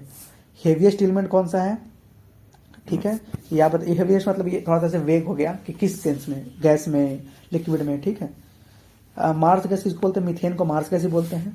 Reducing agent in thermite reaction, ये क्वेश्चन पूछा जा चुका है PYQ में। अल्मोनियम, ठीक है। थर्माइट रिएक्शन बेसिकली आप ऐसे देखते हैं ना कि बिल्डिंग वगैरह जो होता है ना, ठीक है, उसमें थर्माइट रिएक्शन काम आता है। Only lustrous non metal, non metal क्योंकि मेटल लचरस होता है और जो नॉन मेटल होता है नॉन लचरस होता है, तो कौन ओनली नॉन लचरस है, एक्सेप्शन है iodine. When pressure in ice increases its melting point decreases, याद रखिएगा कि जब प्रेशर जब आइस का हम लोग बढ़ाते हैं इसका मेल्टिंग पॉइंट घटता है, ठीक है। Standard scale of temperature gas scale को बोलते हैं, ये BPSC पूछा है इधर एसोसिएटेड एग्जाम में, ठीक है। कोबाल्ट को ट्रीटमेंट ऑफ कैंसर में यूज करते हैं, देखिए आया था question. UV protection glass cerium oxide का बना होता है, ठीक है। सीमेंट का बात करें तो LA से लिखा है। Lime, silica, aluminium main composition है। लाइम 62% है, अलुमिना सिलिका है 22%, अलुमिना 7.5%, मैग्नीशिया भी है, आयरन ऑक्साइड है, ठीक है। Gypsum added to control setting time of cement. ठीक है। फिर ट्राई कैल्शियम एल्यूमिनेट क्यों डालते हैं? फॉर इनिशियल सेटिंग, याद रखेगा। Polymer one of the most important VVI, ठीक है। इसमें प्लास्टिक, ठीक है, प्लास्टिक की बात करते हैं तो बेसिकली क्रॉस लिंक्ड होता है, वेरी टफ होता है। Example lac is natural plastic, lac को नेचुरल प्लास्टिक बोलते हैं, ठीक है, याद रखेगा। दो टाइप का होता है, थर्मोप्लास्टिक होता है, थर्मोसेटिंग होता है। ये ना 70 बीपीएससी में पूछा था 13 दिसंबर को जो एग्जाम हुआ था 2024 में। तो जो थर्मोप्लास्टिक होता है ना, वो आपका easily soft and repeatedly when heated and harden and when cooled, ठीक है। याद रखेगा कि थर्मोप्लास्टिक ना वो सॉफ्ट भी हो जाता है जल्दी, ठीक है, और फिर वो कूल होने पर वो रिपीट होने लगता है, ठीक है। सॉफ्ट हार्ड, ठीक है। जैसे पॉलीथाइलिन हो गया, पॉलीस्टीरीन हो गया, पीवीसी हो गया, टेफ्लॉन हो गया, स्टीरीन हो गया, याद रखिएगा, इसी पे क्वेश्चन से पूछा था, ठीक था। फिर थर्मोसेटिंग, तो परमानेंट चेंज इसमें हो जाता है अगर आप हीट कर दिए तो। और फर्स्ट मैनमेड पॉलीमर कौन सा है? तो बेकेलाइट है। फिनॉल प्लस फॉर्मल्डिहाइड इसका कंपोजिशन होता है। एग्जाम्पल देख लीजिए थर्मोसेटिंग का, तो बेकेलाइट हो गया, ग्लिप्टल हो गया, टेरिलीन हो गया, सिलिकन हो गया, मेलामाइन हो गया, इपोक्सी रेसिन हो गया। इसका ट्रिक बना बीजीटी एसएमई, बी से बेकेलाइट, जी से ग्लिप्टल, टी से टेरिलीन, एस से सिलिकन, एम से मेलामाइन, ई से इपोक्सी रेसिन। फिर वुलिश पॉलीमर मेड ऑफ प्रोटीन, याद रखेगा, पूछ रखा है क्वेश्चन बीपीएससी में। रबर जो है capable of returning to its original length, rubber जो है अपने ओरिजिनल लेंथ पे कैपेबल है वो रिटर्न, देखते होंगे रिटर्न कर जाता है रबर। वल्कनाइजेशन ऑफ रबर क्या बोलते हैं? जब डिटेक्टिंग नेचुरल रबर भी सल्फर और SF6 अंडर हीट, क्योंकि जो नेचुरल रबर होता है ना बहुत सॉफ्ट होता है, ठीक है, लेकिन इसको हम लोग थोड़ा सा टफ बनाने के लिए वल्कनाइज करते हैं, जिसमें सल्फर का काम आता है। फाइबर क्या है? Strong intermolecular forces such as hydrogen bond, जो फाइबर में एक्ट करता है, ठीक है। एग्जाम्पल नाइलोन, 6 डेक्रोन, ठीक है। सिंथेटिक रबर फिर देखें हम लोग कौन कौन सा है, तो पॉलीथीन है, पॉलीस्टीरीन है, पीवीसी है, पॉलीविनाइल क्लोराइड, बेकेलाइट है, नाइलोन है, टेरिलीन है। इसका सारा एप्लीकेशन इंपॉर्टेंट है। जब पॉलीथीन का देखें तो packaging material, carry bags, bottles, ठीक है। पॉलीप्रोपीन को देखें तो रोप्स में काम आता है, टॉयज में, पाइप्स में, फाइबर्स में। पॉलीस्टीरीन को देखें इंसुलेटर में काम आता है। जनरली जो मैं मार्क हाईलाइट किए हो रहा हूँ ना वो फोकस करिएगा। टॉयज टीवी कैबिनेट्स में काम आता है। पीवीसी रेनकोट्स, हैंडबैग्स में काम आता है। Teflon kitchenware, non sticky kitchenware में काम आता है। बेकेलाइट वही इलेक्ट्रिक इंसुलेशन बटन, ठीक है। नाइलॉन वही फाइबर रोप, कन्वेयर याद रखेगा, पैरासूट याद रखेगा, Kevlar bullet proof jacket. BPSC ने 2 बार पूछ रखा है इसको, ठीक है, लगातार। टेरिलीन जिसको पॉलिस्टर भी बोलते हैं, स्लीव्स में काम आता है। कनेक्टर इन प्रोडक्ट ट्रांसफर एप्लीकेशन, अब ज्यादा नहीं है, इसके बाद ये है, इसको खत्म हो जाएगा, ठीक है। पेंट जो है जिंक ऑक्साइड इसको बोलते हैं। White lead and titanium oxide use as white pigment, titanium oxide को यूज करते हैं व्हाइट पिगमेंट में। व्हाइट लीड को PbCO3 बोलते हैं। ये बीपीएससी ने क्वेश्चन पूछ रखा है। आप जो एसोसिएटेड एग्जाम वाला क्वेश्चन सॉल्व करिएगा ना, इसके बाद देखिएगा कितना सारा बनता है आपसे, ठीक है। थिनर किरोसिन और टर्पेंटाइन ऑयल को बोलते हैं, ठीक है। सो यूज किया जाता है पेंटिंग के टाइम में। सोप्स एंड डिटर्जेंट देखें तो सोप जो है उसमें वो बेसिक होता है सोप, याद रखेगा। सोप होता क्या है जो याद रखेगा, sodium and potassium salt of high fatty acid such as palmitic acid, oleic and stearic acid, ठीक है। हाई फैटिक कार्बोक्सिलिक एसिड होना चाहिए। अब अगला में देखते हैं, एक ऐसे डिफरेंस देते हैं। डिटर्जेंट क्या होता है कि सोडियम साल्ट ऑफ, ये भी सोडियम ही साल्ट है, और बेंजीन सल्फोनिक एसिड और अल्काइल हाइड्रोजन सल्फोनेट। इसमें बेंजीन सल्फोनिक एसिड है, इसमें पाल्मिटिक एसिड है, ओलिक एंड स्टीयरिक एसिड है। पोटेशियम से सॉफ्ट सोप बनता है और सोडियम से हार्ड सोप बनता है, जो वॉशिंग वगैरह में काम आता है, ठीक है। सैफोनिफिकेशन क्या होता है, तो मतलब उसको सोप बनाया कैसे जाता है, ठीक है। ठीक है, तो हीटिंग एनिमल फैट या vegetable oil with sodium NaOH सीड है। उसके बाद फिर glycerol formed as side product, ठीक है। मतलब जो हम लोग क्या करते हैं ना कि एनिमल फैट वेजिटेबल ऑयल जो ये है, ठीक है, इसको हम लोग हीट करते हैं NaOH के साथ, ठीक है। तो ग्लिसरोल फॉर्म होता है साइड प्रोडक्ट उसमें, और फिर हमारा सोप बन जाता है। और याद रखिएगा ये बीपीएससी ने ही पूछा है, सर जुडिशियरी वाले पेपर देखिएगा ना, मैंने डाला है उसमें टेलीग्राम चैनल पे। तो हाइड्रोफिलिक एंड हाइड्रोफोबिक पार्ट जो होता है बेसिकली वो क्या हेल्प करता है, dissolve the oil and dirt from cloth. जो डर्ट जो होता है ना या ऑयल उसको निकालने में, ठीक है, डिजॉल्व करता है वो पानी में। डिटर्जेंट का देखिए वही बताया, similar but stronger cleaning action compare to soap, similar ही चीज है बट स्ट्रॉन्गर करता है, ठीक है। Used with hard water also, क्योंकि ये जो आपका सोप है वो सॉफ्ट वाटर साथ सिर्फ होता है, हार्ड वाटर साथ नहीं। Hard water also most are non biodegradable, याद रखिएगा, most are non biodegradable. Important facts, तो ट्रैंक्विलाइजर किसको बोलते हैं, treatment of stress, analgesic painkiller के रूप में काम आता है। एग्जाम्पल ट्रैंक्विलाइजर का देखते हैं तो नोराड्रेनालिन, आइप्रोनियाजिड, फेनल्जाइन, ठीक है। इस बार देखे थे कि एंटी फर्टिलिटी ड्रग्स उन्होंने दे रखा था, रेवोल्यूशन में भी नहीं था, वो पता नहीं कहाँ से दिया था उन्होंने, मैं भी उसको छोड़ के आया था, ठीक है। तो एनाल्जेसिक पेन किलिंग में काम आता है। एग्जाम्पल एस्पायरिन और पैरासीटामोल। एंटीबायोटिक फीवर में काम आता है, एनाल्जीन, फिनेसिटीन, पैरासीटामोल। एंटीबायोटिक फर्स्ट कौन सा है, पेनिसिलिन, किन्होंने फाउंड किया था, फ्लेमिंग ने, याद रखेगा, ठीक है। एस्ट्रोप्टोमाइसिन का फाउंडर कौन थे, वाक्समैन थे, ठीक है। नियोमाइसिन, क्लोरोमाइसिटीन, ठीक है। वही एंटीबायोटिक का डिस्कवरी किन्होंने किया है, वाक्समैन ने किया, ठीक है। एस्ट्रोप्टोमाइसिन का भी फाउंडर वाक्समैन ही थे, ठीक है। और फर्स्ट पेनिसिलिन कौन था, आपका फर्स्ट कौन था एंटीबायोटिक, पेनिसिलिन। फर्स्ट इंडिजीनियस कौन सा एंटीबायोटिक बना है, नेफ्थ्रोमाइसिन, इंपॉर्टेंट है, पूछ सकता है। क्लोरामफेनिकोल, ये सब एंटीबायोटिक है, याद रखिएगा। एंटीसेप्टिक कौन सा है, जो कि prevent equal growth of microorganism, जैसे आयोडॉफ बाउंड के लिए, बोरिक एसिड, आईवास के लिए, ऊपर में बताया था मैंने। डिसइंफेक्टेंट हो गया। एंटी फर्टिलिटी ड्रग नोरेंथिनड्रोन, इसी में एक और ऐड कर लीजिएगा जो बीपीएससी ने पूछा है इस बार 21st में। Antacid, sodium bicarbonate, magnesium oxide, hydroxide, aluminium hydroxide, ठीक है। पेस्टिसाइड में, इंसेक्टिसाइड में काम आता है डीडीटी, फिर LPO4, निकोटीन, अल्ट्रीन, ठीक है, याद रखेगा। डीडीटी, LPO4 मतलब अल्मोनियम फॉस्फेट, फॉस्फोरस ऑक्साइड, ठीक है। निकोटीन, अल्ट्रीन, इंसेक्टिसाइड है। फंगिसाइड कौन सा है, थीरम है, बोड्रियन एक्सेस, ये सब बस ये हो, देखिए ये ना 2003 सिविल सर्विस एग्जाम यूपीएससी में पूछा है। हर्बिसाइड देखे तो बेंजीप्रम, बेंजाडोक्स, सोडियम क्लोराइड, ठीक है। रोडेंटिसाइड देखें तो अल्मोनियम फॉस्फाइड। आर्टिफिशियल स्वीटनर, ये इंपॉर्टेंट है। नेचुरल स्वीटनर कौन सा है, तो स्टेविया और हनी है, ये भी कहीं क्वेश्चन देखा है मैंने। अस्पार्टम, ये बेसिकली काम आता है हमारे, ये होता है जो नॉर्मल, जो नेचुरल स्वीटनर से 100x ज़्यादा होता है, ठीक है। और ये कहाँ कहाँ यूज में आता है, soft drink and cold food only. क्यों, क्योंकि अब हीट करने पे ना इसका प्रॉपर्टी खत्म हो जाता है। सचरीन, याद रखिएगा, स्पार्टम सबसे कम, फिर सचरीन, सक्रोलोज, एलिटेम सबसे ज़्यादा, 2000 गुना एलिटेम का होता है, ठीक है।